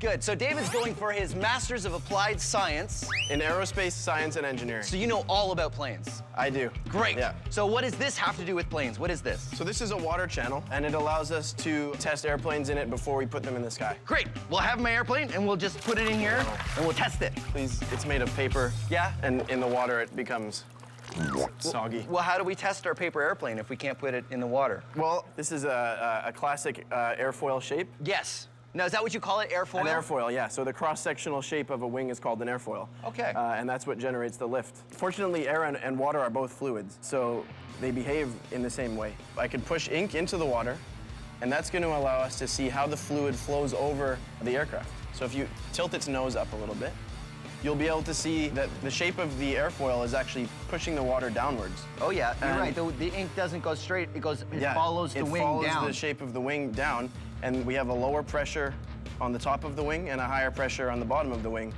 which pushes it upwards. Right, generating and lift. that creates lift. Exactly. So you guys use this all the time in aerospace? Yeah, yeah. That's pretty Absolutely. neat. So, are you ready to design an even bigger plane, a giant paper plane? I'm confident we can do a good job. I am excited about it. Let's do it right now. The big paper's over this way. This way. Okay.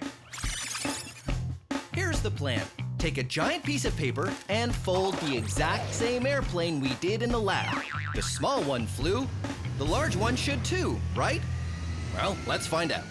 I believe we are ready to make our giant paper airplane. All we need is a giant piece of paper! Yeah! Okay, be very careful getting off it. Whoa! All right, let's fold it. Nose on that side. Okay. Remember, we're folding the exact fold we did in the lab, only on a larger scale. We have a tape malfunction down here. But it's a lot harder to do with a giant piece of paper. Fantastic. That's pretty good. Okay. There. Perfect. Yeah. Giant paper airplane! Ha ha! This doesn't look too much like an airplane. No, it's way too floppy. Yeah, but I mean, maybe it just needs, like, when I throw it, maybe it'll catch the winds, and then the wings will come up like that. Whoa. Yep. Maybe. Like, I'll just...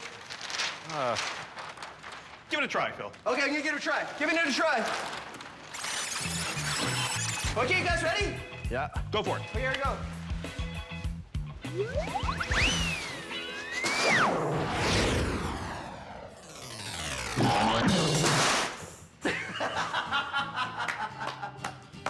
Wow. What do you think? Oh man. I think we can make some improvements. It sort of felt like a bed sheet. I feel if I just threw my lab coat, it'd probably look. Let me just see. Okay, ready? Yeah, it looks pretty much the same, doesn't it? Yeah.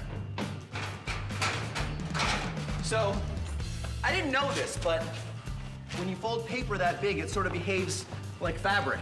Yeah, very floppy. Very floppy. What if we supported the plane, like we put struts or something in it, like this stick? If we put it on the wings, it'll stop it from being so floppy. Right, and you can tape it on. Yeah. That's a great idea. Yeah. We need bigger sticks. Yeah. Really lightweight. Like Like foam. Yeah, Stuff? and like hollow tubes. Hollow tubes. Good. Good. So we'll put a whole bunch on there. We'll tape them on so that it doesn't flop around. Yeah. We'll try it again. Yeah. Yeah. Maybe Yeah. something. Okay, great. Let's go. All right.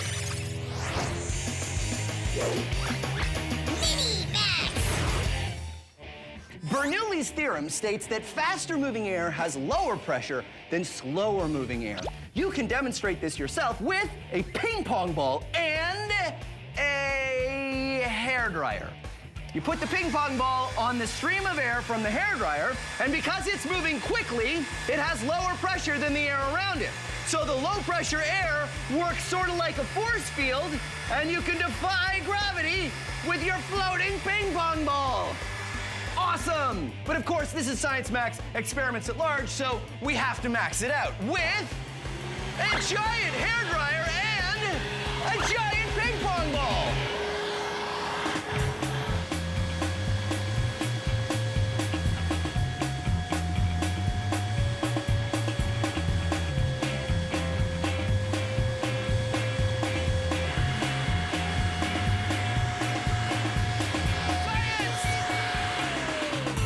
Sorry, I said science! You probably couldn't hear me because of the... So, our giant paper airplane turned out to be really floppy. When paper is that large, it doesn't hold together very well. What we're going to do is take foam and long sticks and tape it to the large paper airplane wherever we need to give it support. So here, and here, here, and a bunch there, and maybe some over there.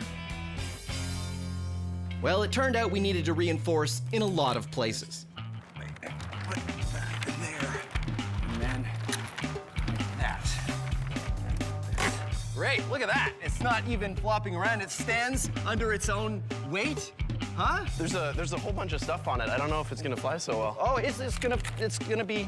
Well, I mean, I have to put the stuff on it so it doesn't flop around. But there's like really a lot of stuff. Well, I needed this foam to reinforce this foam, and then I needed the cardboard to reinforce both of those.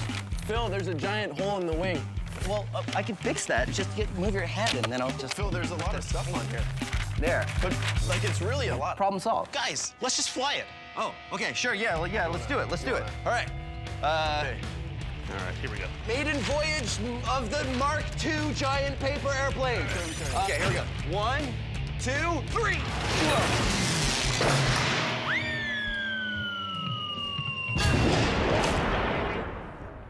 So it went about 3 feet. So that didn't work.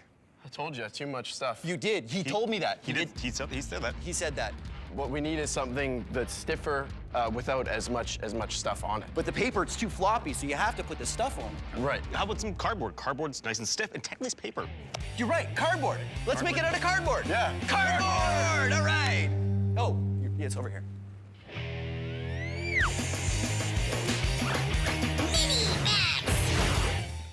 Tornadoes are giant weather systems that cause the air to go around and around. Tornadoes can be pretty dangerous, but they don't happen that often. Here's how you can make your own small pet tornado you can play with at home. Because air and water behave similarly, we can make a water tornado. You spin it around, get it going, and ta-da, your very own pet tornado. Here's how you do it. You take two 2-liter plastic bottles and fill one with water and some blue food coloring, is what I like to do, and then tape the mouths of the bottles together. You might need an adult to help you with this because you want to make sure the bottles are perfectly aligned. Then flip it over, spin it around to get it going, and voila, your very own pet tornado. Awesome. And now we're gonna max it out with a giant tornado chamber.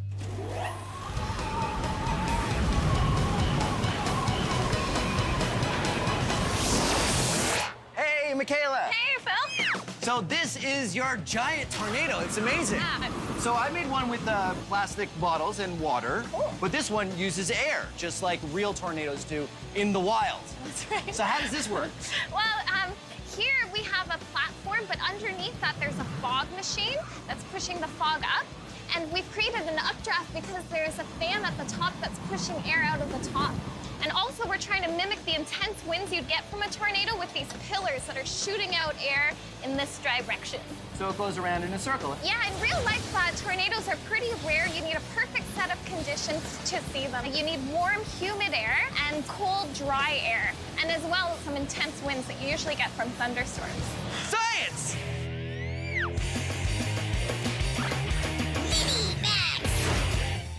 If I was to drop this light basketball and this heavy workout ball at the same time, which do you think will hit the ground first? Let's find out. They landed at the same time. That's because everything falls at the same rate. It doesn't matter how heavy or how light something is. Until things are falling fast enough that air friction or drag starts to play a factor. Soon, things reach their top speed. This top speed is called terminal velocity. It means I could throw this basketball from an airplane and it might not be going any faster than if I threw it from, say, 10 stories up. I'm gonna find out what the terminal velocity is for both of these objects when we max this out. Ninja science roll! Here's how terminal velocity works. Everything falls at the same rate, going faster as gravity pulls it down. But when things start going so fast that just pushing through the air at that speed creates as much force as the pull of gravity, things reach a top speed and they won't go any faster. How heavy something is and how much air it pushes both play a factor in its top speed. And that top speed is called terminal velocity. How cool is that? I'm at iFly Toronto. This is a giant wind tunnel, and they've got the wind going fast enough that they can't fall any faster. It's the terminal velocity for a human being. I'm gonna take our weighted ball and our basketball and place them both here in the wind chamber. This is the control panel, which is what they use to control the wind speed inside the chamber. And this is Derek, who's gonna be operating it. And that is Mike and Greg, and they're inside the chamber. All right, let's fire it up. All right, firing it up. 35, 58, nothing happening yet. This number here is the one we're looking at to see how fast the air is moving. 86, something's starting to happen. Oh, 89, wind speed of basketball, 89 kilometers an hour. At 89 kilometers per hour, the wind is going fast enough that the friction of the wind and the pull of gravity balance out, making the basketball float. This means you could throw a basketball out of an airplane and it would never go any faster than 89 kilometers per hour. All right, let's keep increasing the speed. 106, 124 kilometers an hour, 140, 150. Oh, 166, almost. 172, whoa. Wind speed of the heavy red ball, 173 kilometers an hour. Because the red ball is heavier than the basketball, we need a lot more wind speed to counteract the force of gravity before they cancel out and the ball floats. Here's something else that's going on that's cool. Mike is flying, but Greg is not. That's because Mike is lying down, which means he's catching a lot more wind than Greg is, who's standing straight. If Mike stays lying down, his terminal velocity is the same as the red ball, 173 kilometers per hour. But Greg's velocity would have to be a lot faster. And that's science! So the giant paper airplane hasn't been working so well. The problem is paper can't hold up its own weight when it's that large. Cardboard is much stronger than paper, so we've decided to rebuild the plane out of cardboard. All right, Phil, hoist it up. Then we take it to the roof of the Science Center and see if we can get it to fly. Oh, woo! There you go, our Mark III model paper airplane. Now, I know it's made out of cardboard, but cardboard is technically paper, and it's the only thing strong enough to hold a plane of this size together. We even had to put some poles in so the wings still wouldn't flap, but we're pretty confident this is gonna work. Okay. All right, Phil, we're in position. Now, don't try this at home. Our roof has a big wall on the edge. Your roof does not.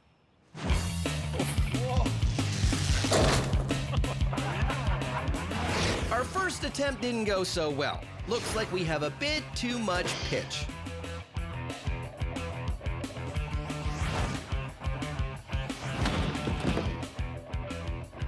Our second attempt still had a bit too much pitch. Time to add some weight to the nose. We added some clips to the front to give it a little bit more weight on the nose, which is important. Although at this point, I kind of wish there was less weight. Whoa, okay, all right.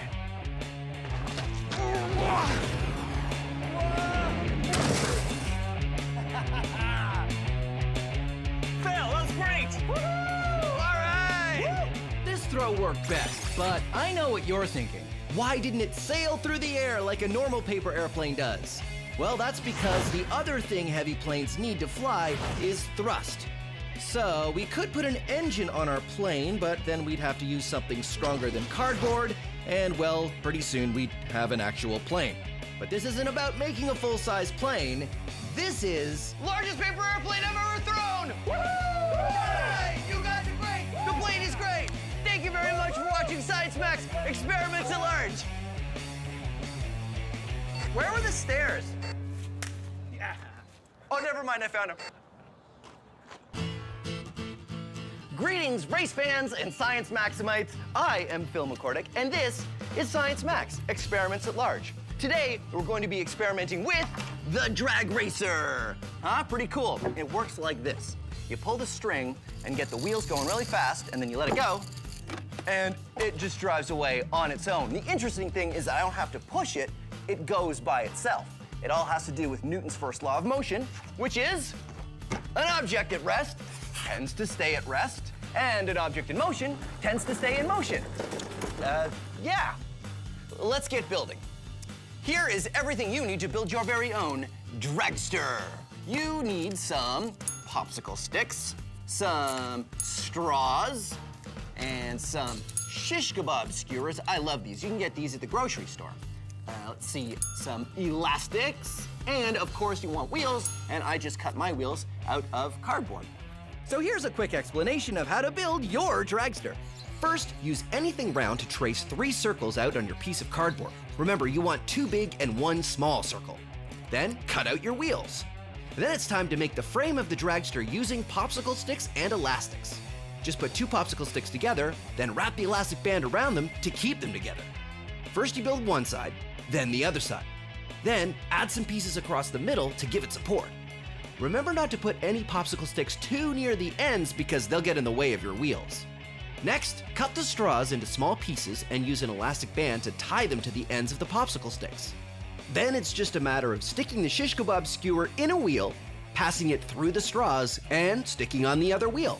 Don't forget that the small wheel goes in the middle at the front. You can trim the skewers afterward by just breaking it off short. If you want step-by-step directions on exactly how to do this, you can go to our website. It's all right there. Now the last part is wrap some string around the back axle so you can pull and the wheels will spin. Let's check it out and see how it works. Didn't work that well, did it? That's because we haven't added the secret ingredient.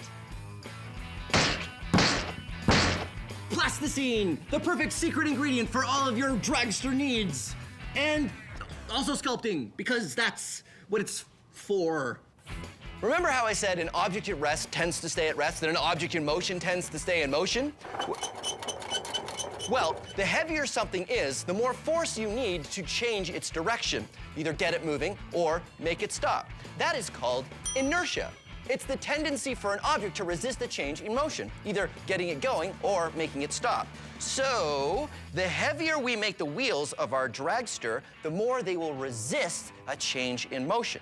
So what I've done is I've stretched out my plasticine, and then you roll the wheels of the Dragster around in the plasticine, and this will make each wheel way heavier than just the cardboard by itself. And it will make it much better in terms of keeping the Dragster going, because if the wheel has more weight, it will have more inertia. Now, I have to wrap the string around the back axle, just like that, and there we go. All right, let's try it out. All right, let's give it a shot and see how it works. Pull on the string, get the wheels going real fast, and there it goes. Now, of course, this is Science Max Experiments at Large, and we are going to do it again, and we're going to do it much, much bigger. That's why I'm going to the Center for Skills Development and Training.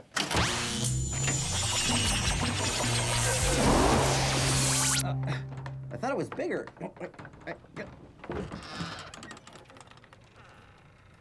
Oh, right. Hey, Chris. Hey, Phil. How you doing? Chris is from Logix Academy, and he is going to help me max out our Dragster. Now, you guys at Logix Academy go into schools and build all kinds of cool stuff with the students, right? That's absolutely right. This is our Dragster over here, actually. And this one has an electric motor, which is kind of fun. And these gears touch. Ooh. Wheels get going. I like that. And... Oh, all right. See, our Dragster works on good old human power. You pull the string, and there it goes. Now, you have a physics degree, right? I do. Which means you know Newton's first law of motion. Of course. An object at rest tends to stay at rest. And an object in motion tends to stay in motion. I thought it was gonna come from over there. Yeah, come on. All right, Chris, I want to make a Dragster big enough that we can ride. Whoa, okay. Well, it's gonna have to be pretty big. Yeah, I think we have enough wood, though, right? Yeah, And oh, look, I've got some wheels. Perfect. These are bike tires, and I filled them full of air, so they're bouncy. Check Excellent. it out. Oh, it's okay. So, yeah, we build our frame out of wood. Yeah. Attach the tires on, and then find a way to get them spinning. And if the tires are spinning, Yeah. We don't actually have to push the cart because it'll just go on its own? That's the idea. The inertia in the wheels should carry us down the track. So in this case, the object in motion is the wheels. That's right. And it wants to stay in motion, which means that when it hits the ground, it'll push the cart. And hopefully us too. And hopefully us too. All right, let's get building. Let's do it. So Chris and I get to work building the dragster. Our maxed out version is gonna look just like the popsicle stick version. A triangular frame with 2 large wheels at the back and a small one at the front. What's more, we're gonna do the same thing to get the wheels spinning. We're gonna attach a rope and give it a pull. When we drop it down, the inertia of the wheels should make the dragster take off. All right, here we have our dragster. This is nice, Chris. Yeah, it looks good. So the only thing I don't understand is what are these for? Right, so these are gonna help us lift the wheels off the ground, like this. Oh, okay. Pull it back, and what's gonna happen is we're gonna run real fast with that string, and we're gonna give a little kick, and hopefully it'll take off. Ah, all right, I like it. So I just run backwards as fast as I can? As fast as you can. All right, here we go. Ready? Yep, ready. Okay, safety glasses on. And, oh, wait, did you want to sit on it, or? Oh, right. Let's wait until we see it working, and then we can... Okay, dry run. Okay, dry run. Ready? Go!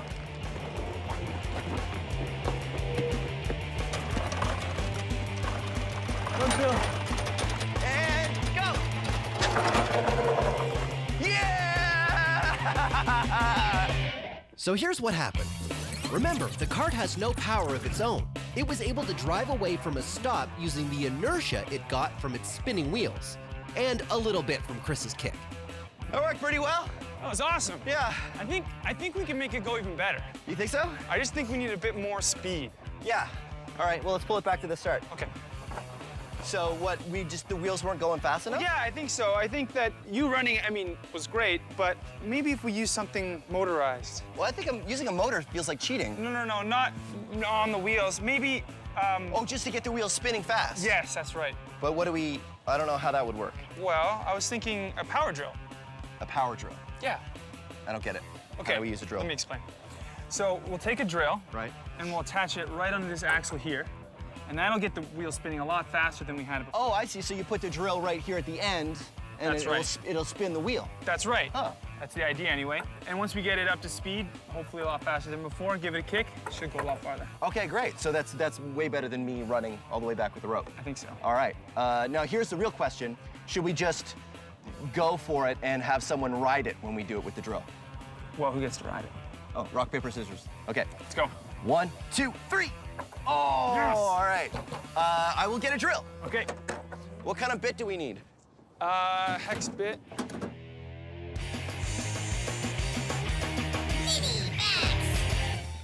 Here's a fun experiment you can try. If you have something heavy, like this glass of water, and you put it on a piece of paper, you can experiment with inertia. If you move the paper slowly, the glass moves with the paper, because the friction between the paper and the glass is enough to overcome the inertia of the glass. But if you move the paper quickly, the friction is not enough to overcome the inertia, and the glass stays put. And now, let's max it out.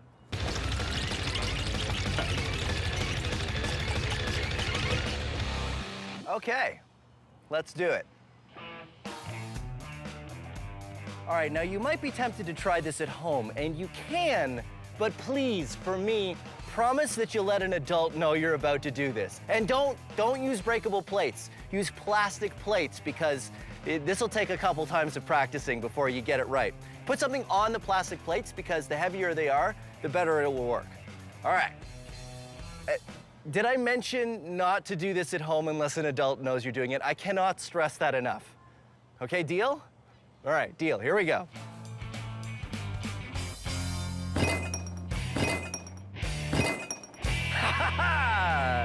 And there you go. Newton's first law. Thank you. Our dragster worked pretty well, but now we're gonna try sitting on it and seeing if the inertia of the wheels is enough to accelerate the dragster and the human rider. Because we're gonna need a lot more inertia, we're gonna make the wheels spin even faster using a drill. All right, power tools! Yeah, power tools! Woo! Yeah!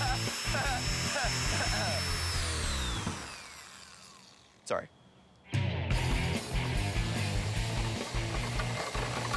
When I attach the drill to the wheel, it works really well. Yeah, that is really gonna work. All right, let's do it for real. So, what do you want? Helmet or blast shield? Blast shield. Blast shield. All right, there you go. You ready? Go. There you go. Whoa, man. Okay. Remember, the faster the wheels are spinning, the more inertia they will have. Ready? Ready. And...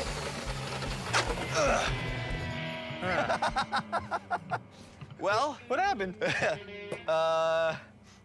So you went a foot. 1 foot.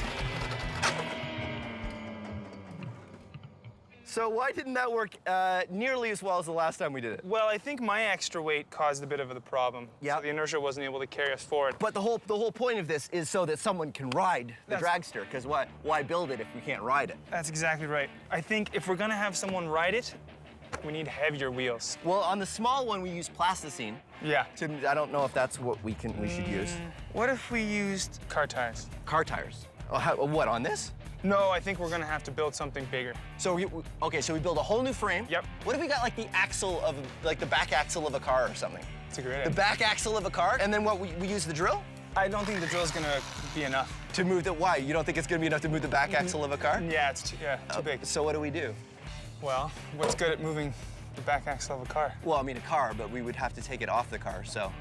We could use another car. We could use another, we could use another car. You could use another car. You'll have to explain how that works. Okay. Let's go get the stuff, and you can tell me how we're gonna use. So how do we use another car to make the first car go? Okay, I'm thinking we jack one car up, yeah, back our big dragster. Newton's laws in 60 seconds. Isaac Newton was a super genius, and among the many things he did was come up with 3 laws of motion that describe how everything moves or doesn't move. I will demonstrate using myself. Newton's first law: an object at rest tends to stay at rest. An object in motion tends to stay in motion. Newton's third law is for every action, there is an equal and opposite reaction. These sandbags weigh as much as I do. So when I push them forward, I go backward the same distance. Now, Newton's second law is F equals ma. Force equals mass times acceleration. How hard you push something is equal to its mass or its weight times its acceleration, or how much you change its speed.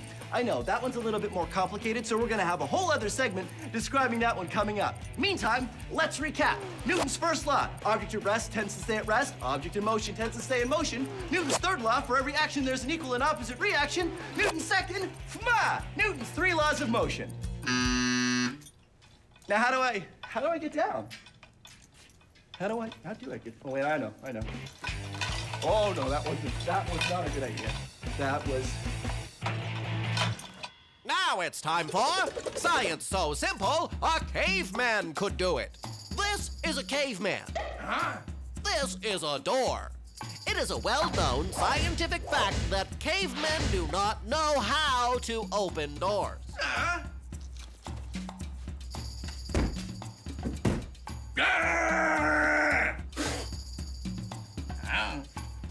This is Newton's second law. Force equals mass times acceleration. Our caveman thinks he can open the door if he uses force. Well, what if he was to walk briskly into the door? Then the force that he will hit the door with will be equal to his mass, or how much he weighs, times his acceleration, which will be walking speed to 0. It didn't work, did it? No. Looks like we need more force. If we want to increase the force, we need to increase the mass, increase the acceleration, or both. A rock! That's perfect. If the caveman holds the rock, he has a greater mass. Now we just need to increase the acceleration, which means going faster. Let's try running. Go on. A little further. That's good. Now, the caveman is going to run at the door. To get more force, we've increased the mass to a caveman plus a rock. And we've increased the acceleration to go from running speed to 0.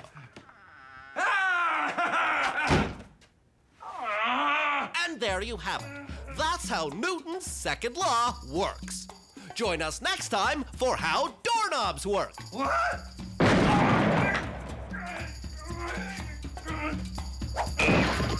Our inertia-powered dragster just wasn't maxed out enough. So Chris and I built a second dragster, the Dragster Mark II. This one is a welded metal frame, and instead of bike tires, we're using car tires because they're much heavier than bike tires. And to get the tires spinning fast enough, we're going to use a car. That's right. We jack up an actual car and have the tires touch each other. Then we can get those heavy tires spinning fast enough to get enough inertia to get me going from nothing. The Science Max build team pulled out all the stops on this one. Just like the smaller version, the dragster has to be up on jacks so the wheels don't touch the ground as they get spun up. The wheels of the dragster touch the wheels of this working car, which is also jacked up.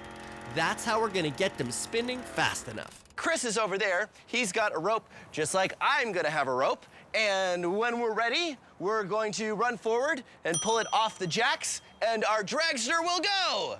We hope, right? That's the plan, right? Yep. All right. I think it's gonna work. I think we should do it. Ready, Chris? Ready. You ready, Paul? Ready. Fire it up. Go, go, go. Faster, faster, faster. Keep Faster, going. faster. Keep going. All right, Chris. After 3, right? 1, 2, 3, go. Nice. It's pretty good. Yeah, that worked. All right, I think, are we ready for me to be in it? I think so. All right, we're gonna do it.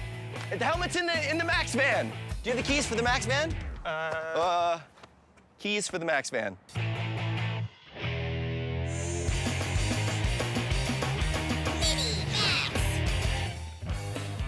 Here's another small experiment you can do with inertia. Take a stack of checkers or game pieces like I have here. Oh, or coins. Coins work really well. And a ruler or something else that's flat. This is the kind of stick they give you at the hardware store to stir your paint with. Now you can knock checkers out of the middle of the stack without the stack falling over, if you're very careful. You see, the friction of the checkers leaving the middle of the stack won't be enough to overcome the inertia of the rest of the checkers. Ready?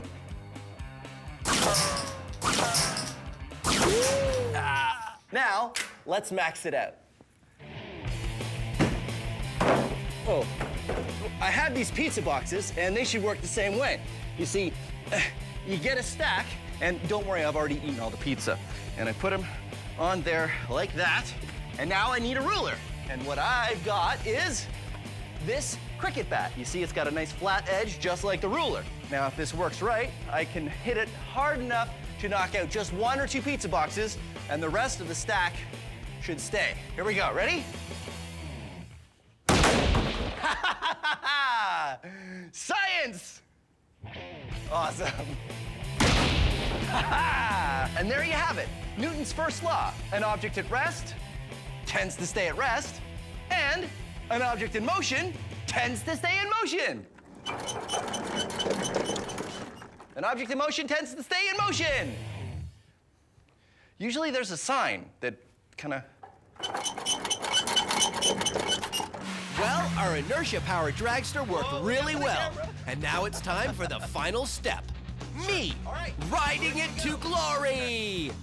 Now, I know it probably doesn't need saying, but don't try this at home. Not that I think you really can try this at home because this is kind of involved, but I figured I should probably tell you guys just in case you were tempted to try it at home.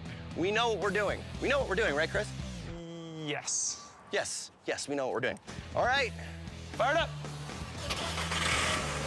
Keep it going. Keep it going. All the way. Whoa. All the way. 3, 2, 1, go! Woo! Yeah! Yeah! Woo! How's that for inertia? Wow, look at that. That's amazing. Cool. High fives! Yeah! Let's recap. The weight of the tires, as well as how fast they were going, provided enough inertia to accelerate me and the weight of the dragster. The objects in motion, the wheels, wanted to stay in motion so much they moved the dragster all by themselves. Inertia, and Newton's first law of motion. Thank you for joining us on Science Max. Let's go again. Your turn? Yeah, my turn. Okay. Woo. Greetings, Science Maximites, and welcome to... Can you hear me? Greetings, Science Max! You can't... hold on a second.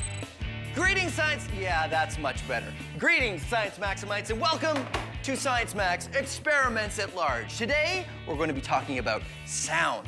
Sound is all around us. We use it every day, but what is it really? Sound is energy. Let's say that this is the... No, stay.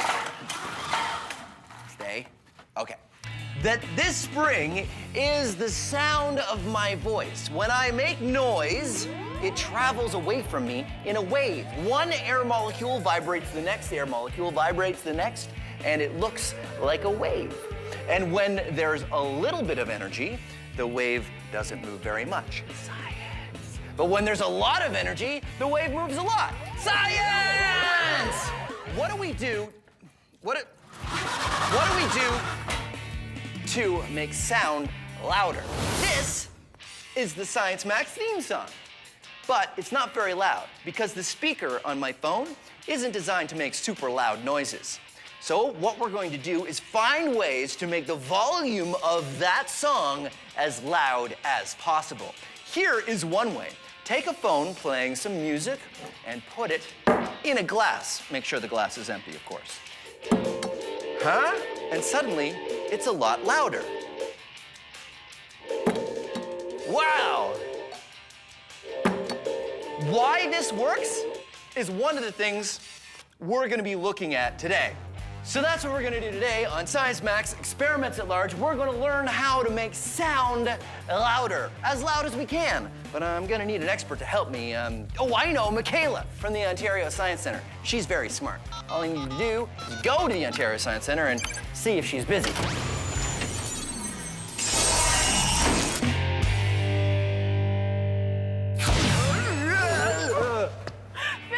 Are you okay? Yeah, Michaela, it's good to see you. Nice to see you too. That was weird. I was wondering if you could give me a hand with an experiment. Oh, I'd love to, yeah. It's a sound experiment. Sounds awesome. Right on. Okay, we'll take the portal. We'll go back to Science Max headquarters. Oh, take the portal?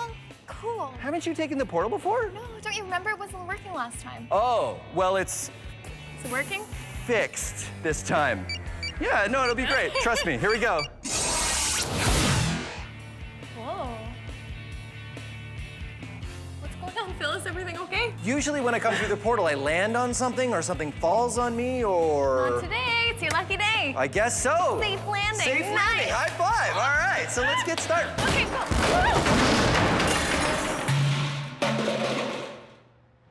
This is the experiment I want to max out today, Michaela. I know. Pretty impressive, right? No, hold on.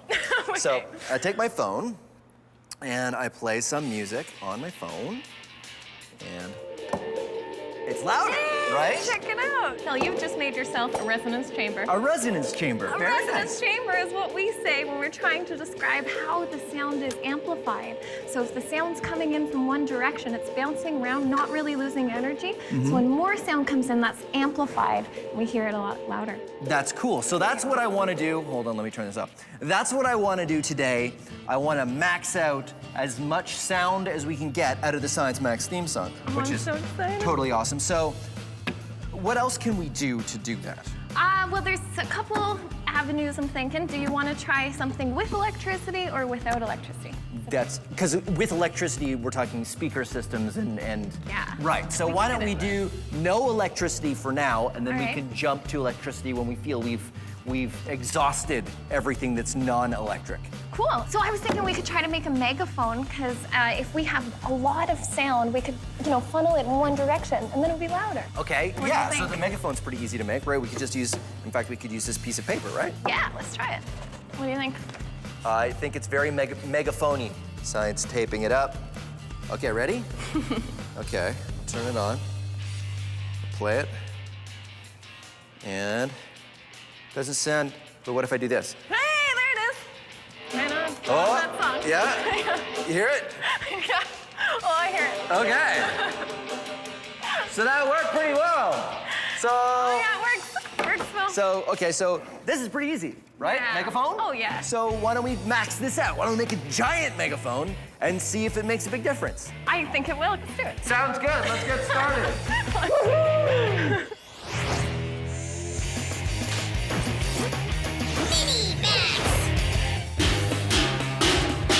All sound is vibration, but it's really hard to learn about that vibration if you can't see it. I mean, sound is invisible, right?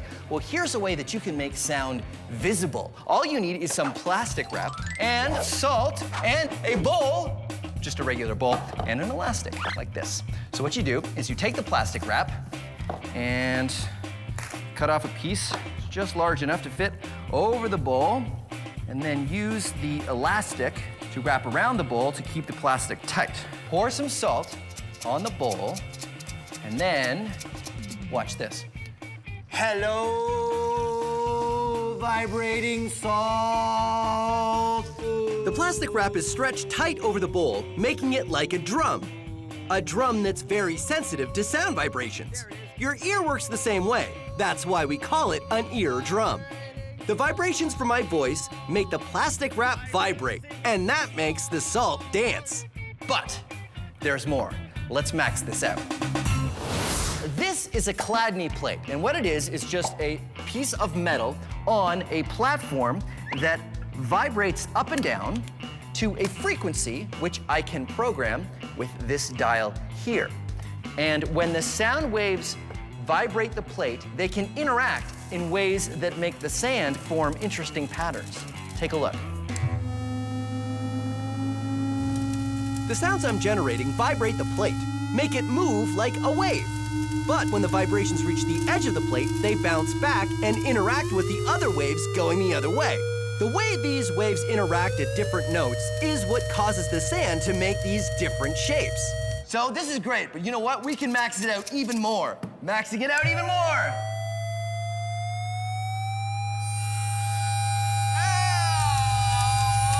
Okay, that's about as much as I can take of that. Whoa.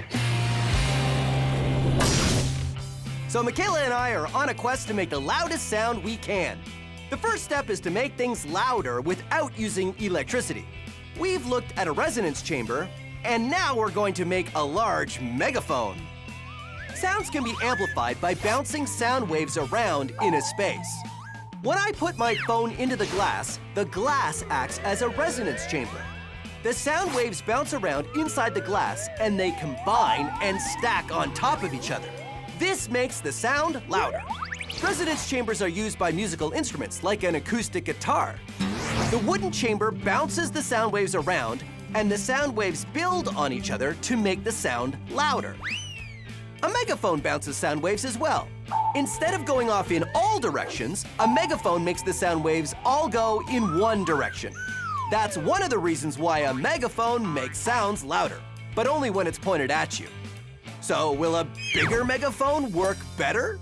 So we've made a larger megaphone, which is exactly the same thing. You just take a sheet and you roll it up, except our sheet was plexiglass covered in paper, and we've taped it together so it stays. And the idea here... Oh yeah, bigger megaphone. We're gonna vibrate even more of the air inside of here, and hopefully this thing will be louder. Okay, so you're ready to try it with the phone? Yeah. I think first we should try it with our voices, though. Okay. Now, what's your favorite season? Awesome, I can totally hear you. That's amazing. And it would be fall. No, summer. Spring? Think it's about it. anything but winter. So the maxed out megaphone worked, but we still had to try it with my phone. Okay. All right. Yeah? Oh yeah. Oh, definitely. How about now? No, not so much. Not so much. Oh yeah. Nope. Nope. So that is a That was great cool. example of non-electrical amplification. That's right. Amplified the sounds, no electricity. Okay, bye-bye. All right.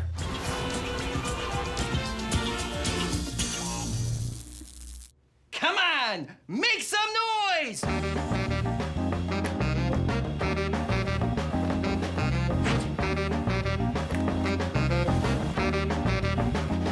Well, how do you make noise? Well, to know that, you gotta know your sound. All sound is vibration. Here, take a closer look. You see? You got... Okay, let's try this again. All sound is vibration. The string of this guitar vibrates, which vibrates the air around it, causing the sound that you hear. Your vocal cords vibrate in your throat, causing you to make a sound. Ah, ah, ah, la, la, la, la, la, la, la. Look at this thing. Look at this thing. See how it's shaking back and forth? It's vibrating. Things that make a high sound, they vibrate faster. Vibrating really fast.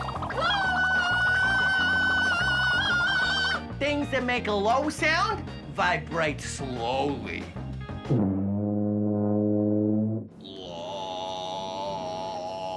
High note, vibrating fast. Fast!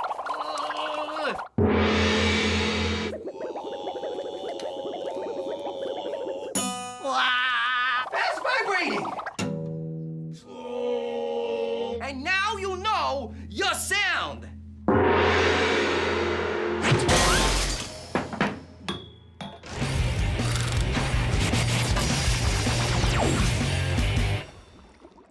Everything has a resonance, a note that vibrates best at. Let's say this fish tank is, well, any container where sound would be vibrating, and the waves of water are actually waves of sound.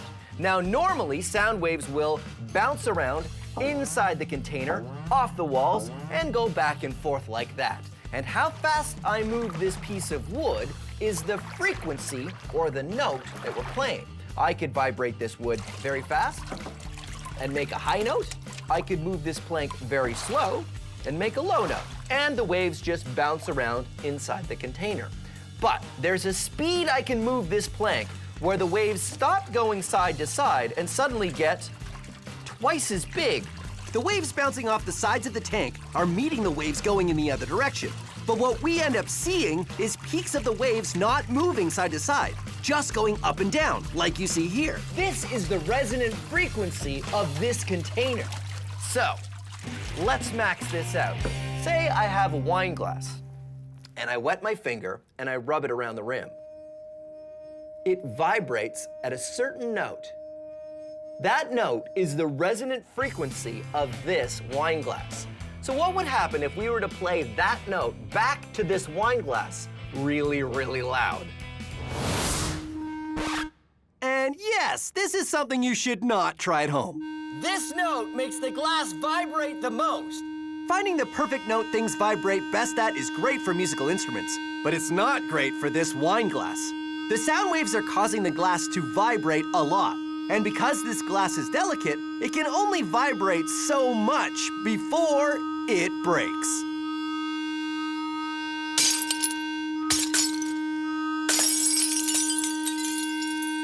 The vibrations were so strong that the glass literally shook itself to pieces. Science! Sorry.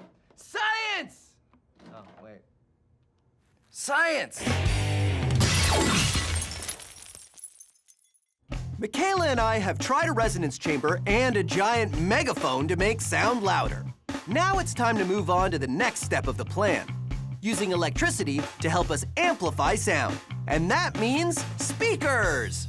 So, speakers that you have at home, 3 different speakers here, right? Looks 3 really different busy. cones. Yeah, there's a lot going on. So, what's the deal? Well, here at the bottom, we have a subwoofer. Wait a minute, a subwoofer. Subwoofer. So it's a woofer? The word is woofer? Yep. And it's, okay, so it's for dogs. Right? No, a subwoofer is for low notes here in our speakers. At the top here, we have a tweeter. So it's for birds. It's birds, dogs. So low, let me guess, low notes? Yeah. Tweeters, high notes? Yeah, high notes. And then we have this guy here in the middle, and that's called your mid-range speaker. Oh, that's not nearly a cool name. Now we have speakers, we've taken a look at that, but why don't we take one apart, Cool. right? Yeah, Because let's do it. I've got this one here that I spilled juice on, so it doesn't work anymore. So I've kind of taken it apart. So Cool. it's got, Man, that's awesome. okay, so it's got the cover. That's cool. So what I find interesting is there's the speaker and the wires, right? Because it's electrical amplification. But check this out. This is just a ring to hold that on.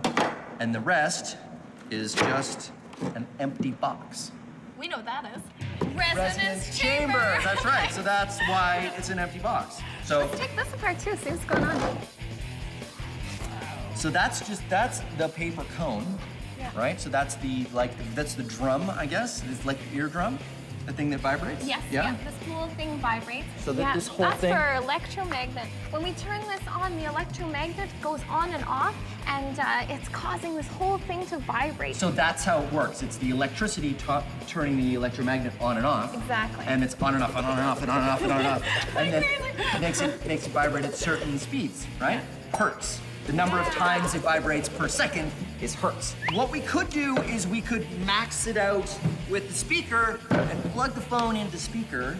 But this step does not feel like Science Max to me because anybody can do that, right? Yeah. You can just turn up your television right now, and that's pretty much the same kind of thing. We need electrical amplification, but maxed out. Max it out. What are you thinking? Okay, so I've got a friend, and he's got a stereo system that he built, he put together, and what he does is he tours different cities. So he said he'd bring it by Science Max headquarters. He's gonna bring it here? We gotta go outside. We can see this thing. And it's very loud, so we have to go outside. When's he coming? Right now. All right, let's go check it out.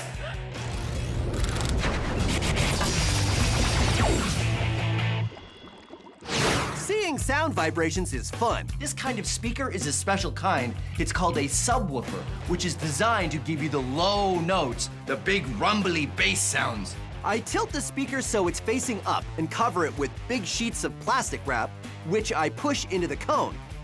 Then, tape it so it's nice and secure. Then, what you need is some cornstarch mud, which is 2 parts cornstarch, 1 part water.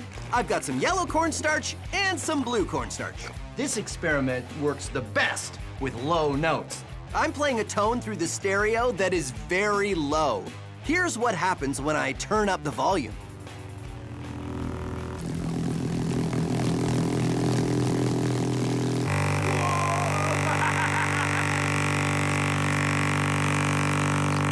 It's alive! You see, cornstarch mud is a shear thickening fluid, which means when you impact it, it turns solid.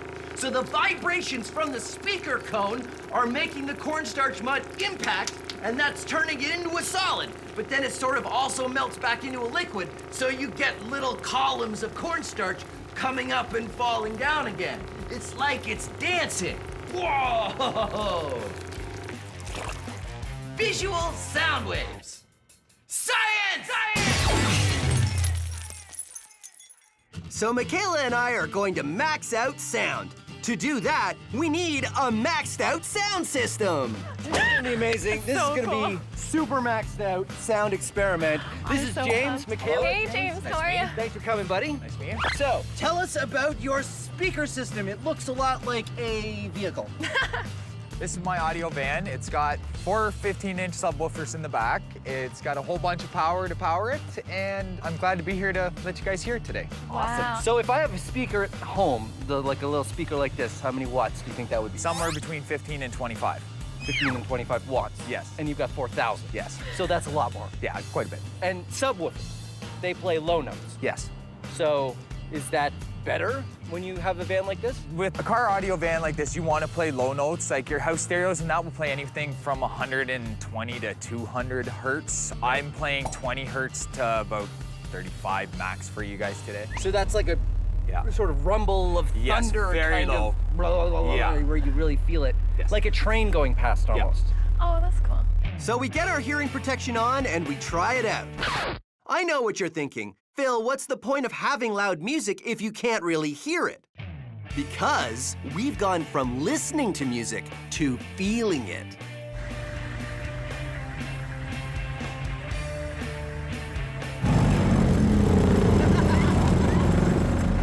The sound waves are so strong that they have become a physical presence.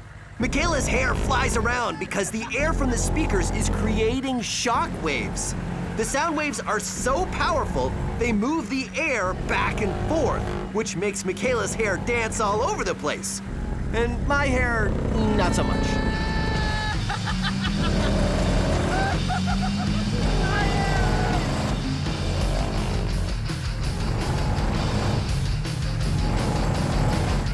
I'm totally jealous of your long hair. Yeah, you need to get longer hair. Okay, hold on. I'll go right. Okay.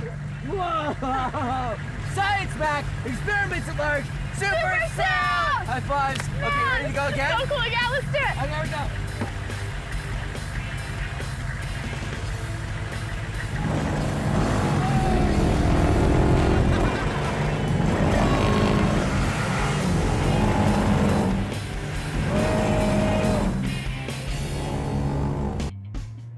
Greetings, Science Maximites. My name is Phil, and it's moving day today on Science Max Experiments at Large.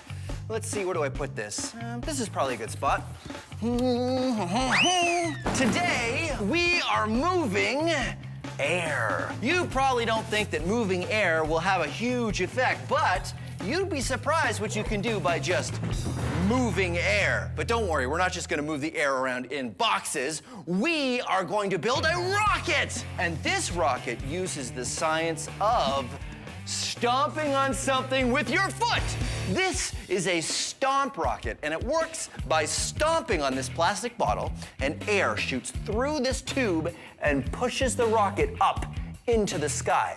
And here is how you can build one of your very own. And remember, if I go too fast, don't worry. All of the steps are on the website, so you can follow along at your own speed. All you need is a 2-liter plastic bottle, 3 kinds of tape: electrical tape, duct tape, and science tape.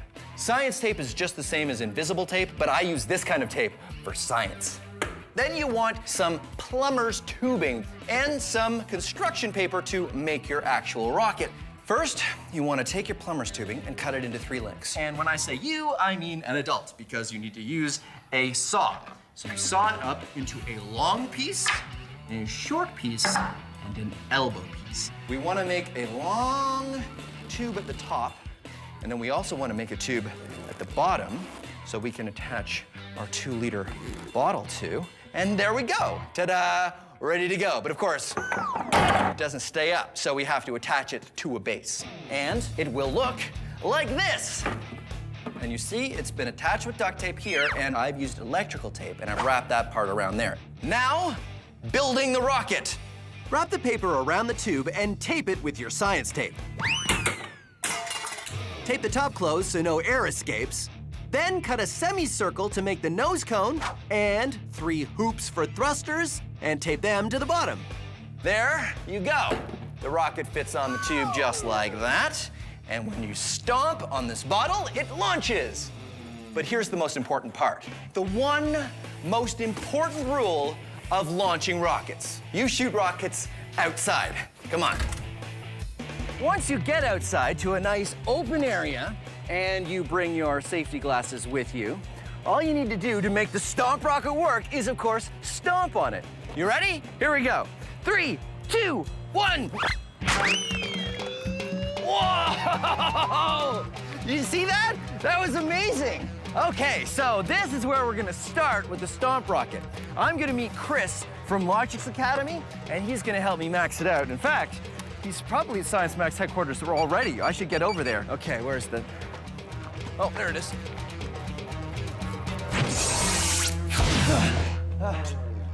Okay. How you doing? It's good to see you. You too. Chris is from Logic's Academy, and you guys do in-class robotics workshops, right? That's right, we do. Great. Well, I was hoping I could get your expertise to help me max out the Stomp rocket. Yeah, Logix makes one of these. I totally think I can help you with that. Fantastic. So it works great. I just want to make it bigger, better, more maxed out. First off, we can start by making this pipe a little bit bigger. So a larger pipe, more airflow, bigger launch. Okay, let's do it. Cool. Moving air isn't that hard, right? I mean, air is super light. How hard can it be to move? Well, here's an experiment you can do that lets you measure how hard it is to move air. So what I'm gonna do is I'm gonna hit the ruler with the broom. It's gonna go over there. I hit it, and it moved, no problem. So we're gonna do it again, except I'm gonna add just a couple pieces of newspaper. All right, ready?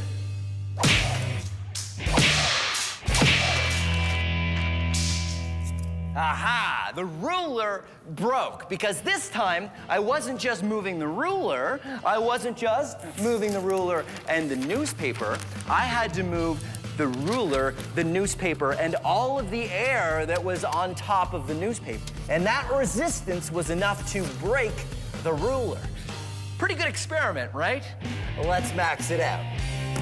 I've got more table space, I've got a piece of lumber, and instead of a newspaper, I have a tarp. Now the tarp is very light. It is not the weight of the tarp that is going to be the difference. It is how much air I need to move when I hit this piece of lumber. And I've got a Science Max hammer. So first of all, you're not gonna try this at home, right? Deal? Okay, deal. No trying this at home. Okay, here we go. Moving air, test 2.0. It broke, and it didn't even move. Did you see that? I wonder if we can max this out even more. 2x4, which is much bigger than the piece of wood we used last time, and a sledgehammer. Here we go, moving air experiment 3.0.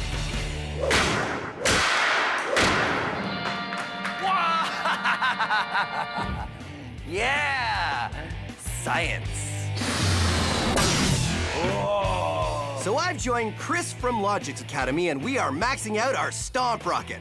To do that, we're gonna use larger pipe, more airflow, bigger launch. The theory is that moving a larger volume of air through wider pipes will make our rocket work even better. So we get to work. This version is built exactly the same. We cut and attach the pipes, a long piece, an elbow, and a short piece, then secure them all down. We attach the plastic water bottle and tape it so it's airtight. And then the only thing to do is make a new rocket that fits over the larger pipe. Ready to try it? I'm ready to try it. All right, let's do it. Let's go. 1, 2, 3, go!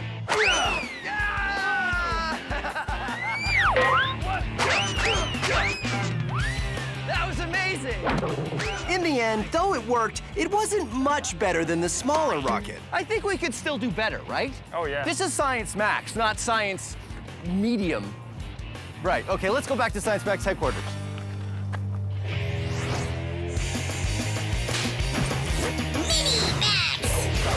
Vacuum sealing.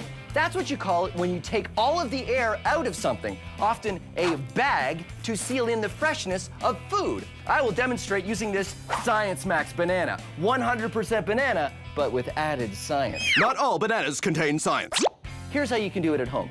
Put your food in a bag, seal it most of the way, because we have to take out the air from the bag. And we will do that with a straw. Put a straw inside the bag, and then suck the air out of the bag, and then seal it at the very last second.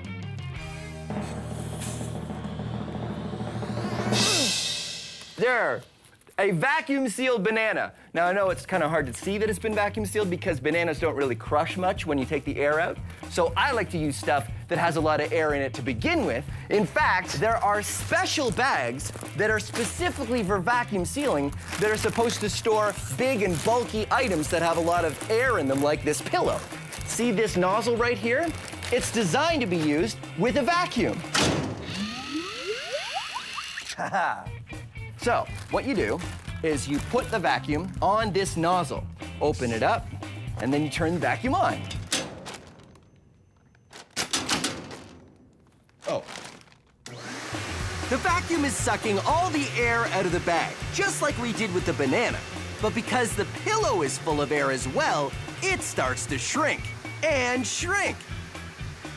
Then you pull off the vacuum, and you tie the seal off, and, all right. And, ta-da! A vacuum-sealed pillow. Okay, let's max it out. What could possibly be more maxed out than a vacuum-sealed pillow? Vacuum-sealed fill! Okay, I put plastic bags against the door and then sealed the edges with duct tape. And of course, I didn't put any plastic over my head because you never put your head in a plastic bag, right? Well, let's see if vacuum-sealed fill, it works.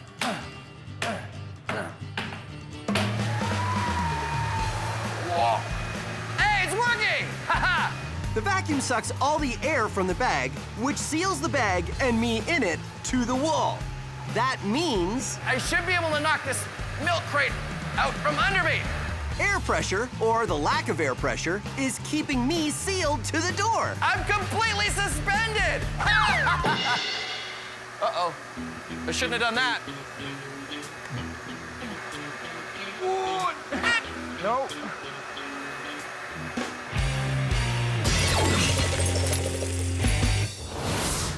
So our larger version of the Stomp rocket worked, but it didn't go as high as the first version. Chris and I see how we can improve the design. The larger pipe and the larger rocket works really well. It does work really well. I am afraid, though, that the larger pipe means that the same amount of air is flowing slower out the nozzle than it did before. Oh, so because we're moving only this much air, it's not going to go as fast because this is a bigger tube. We need a bigger volume over here to match our larger So a nozzle. bigger bottle. That's right. I got a bigger bottle right here. Ha-ha! Bigger bottle! So hold that, and then all we have to do is tape the bigger bottle I'm not sure on. if that's gonna... Yeah, like this. Still, though, I'm afraid... Yeah, so then all I need to do is tape it on. Chris and I attach a larger bottle to our tube. We just need some risers to adjust the height, then we tape it on and we're good to go. Everything else, including the rocket, stays the same. I still don't understand how you're gonna step on this one. It's just too stiff. I have a plan. Ha ha ha ha! Sledgehammer! You ready? Yeah, I'm ready. Okay. 1, 2, 3! I blew the top off the rocket. Right off it the also top. blew the bottom. Looks like it's a bit rigid to change its volume so quickly. So it's kind of a one-time use thing, huh? I think so. So why don't we try increasing the volume? Even bigger tube, Yeah. even bigger container. What's bigger than a... That's the biggest bottle they make. What else holds air? What about an air mattress? Do you think we could use an air mattress? I think we could, yeah. A really big air mattress. Oh, totally. High five. I love that idea.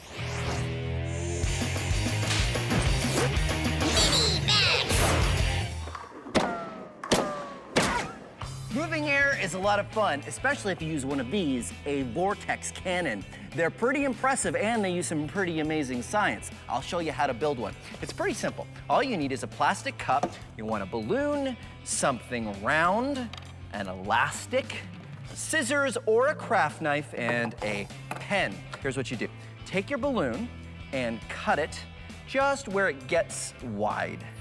You take the mouth of the cup right there, and you have to stretch the balloon over the top. And then you want to put an elastic around it, keep it in place. And this now is a surface on the top, and that's what you're going to use to pull back and create your burst of air. But of course the air's not going to go anywhere until you make a hole in the bottom. So here's what you do. You take your round thing and draw a circle, and take your craft knife or scissors and an adult and get them to help you cut out a hole. And when you pull back on the balloon, a burst of air comes through the hole. But the air has an interesting shape. Now I know what you're thinking. You're thinking, Phil, air is invisible. You can't tell what shape it is. Well, I can show you. Come on. This is my maxed out vortex cannon. It's made out of a garbage can. I've got a hole in here, and this is a shower curtain with a ball that I can get a grip on and pull. And then it shoots forward like this. Now it makes a big puff of air, but again, the air is invisible, so we don't know what shape it is, but I can help with that because I've got this, a fog machine. I fill the inside of the garbage can so we can see what the air is doing when I fire the vortex cannon. Okay, come on over here. Ready? Whoa! Okay, ready? Check it out. The vortex cannon shapes the air into a ring, called a vortex. It makes a ring. Well, actually sort of a donut. Because of its shape, the air in a vortex can move much farther than air that doesn't have a shape.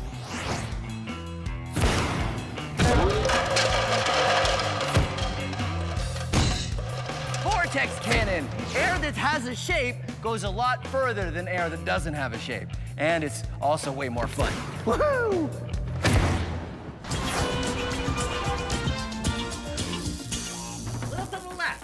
Little to the left, Ramona. Okay, now that's too far left. I don't know what you think. Oh, hey, I don't suppose you're going on vacation anytime soon. Well, if you haven't decided where, may I suggest underwater. But don't forget to pack the most important thing when you go. Hat? Nah. Ukulele? Nah, forget about it. Oh, chicken? No. Sunscreen? Forget about it. Teddy? No, if you're going underwater, the most important thing you gotta pack is air. You see, human beings have been coming up with ways to go underwater for a long time. But the thing is, you gotta bring air with you because, you know, breathing is good.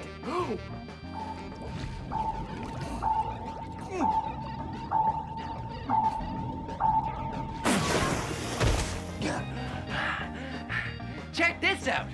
It's a diving bell. One of the first ways humans used to be able to take air with them when they went underwater. You see, it's a big, heavy bell, and it's lowered from a ship above on a rope. And when it gets lowered into the water, it traps a bubble of air underneath. So you can swim around underwater, but then when you need to breathe again, you don't have to go all the way back up. You just pop under the bell and take another breath.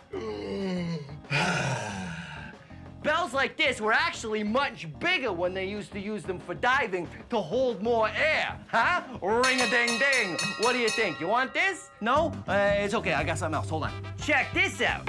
It's an old-timey diving suit.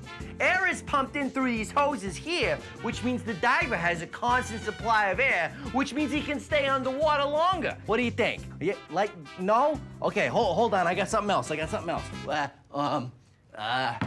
Yeah. This is it. The ultimate in bringing air with you. The scuba suit. This tank holds compressed air, which means it can carry a lot of air with you, which means you can stay underwater for longer. So I'll tell you what, I'll wrap up all three things. What do you say?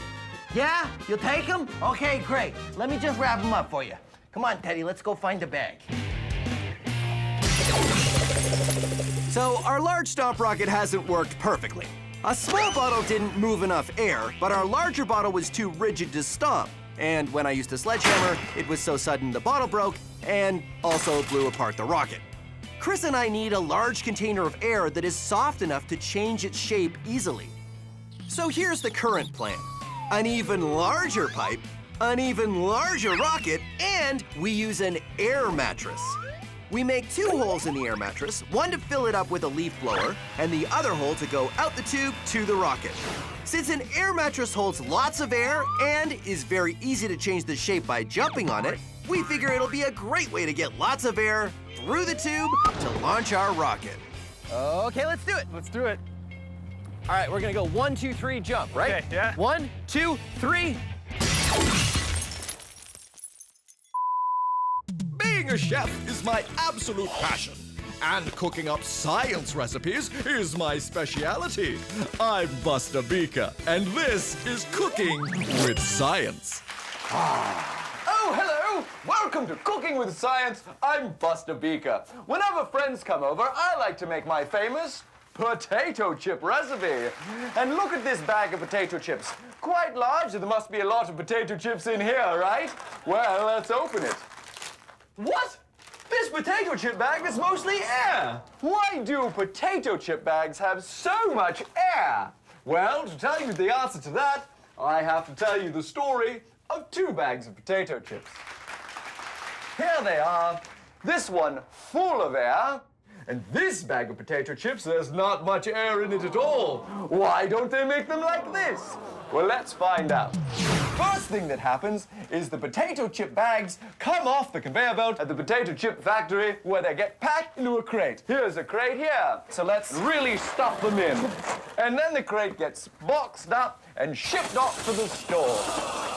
Oh, it's a bumpy ride to the store today.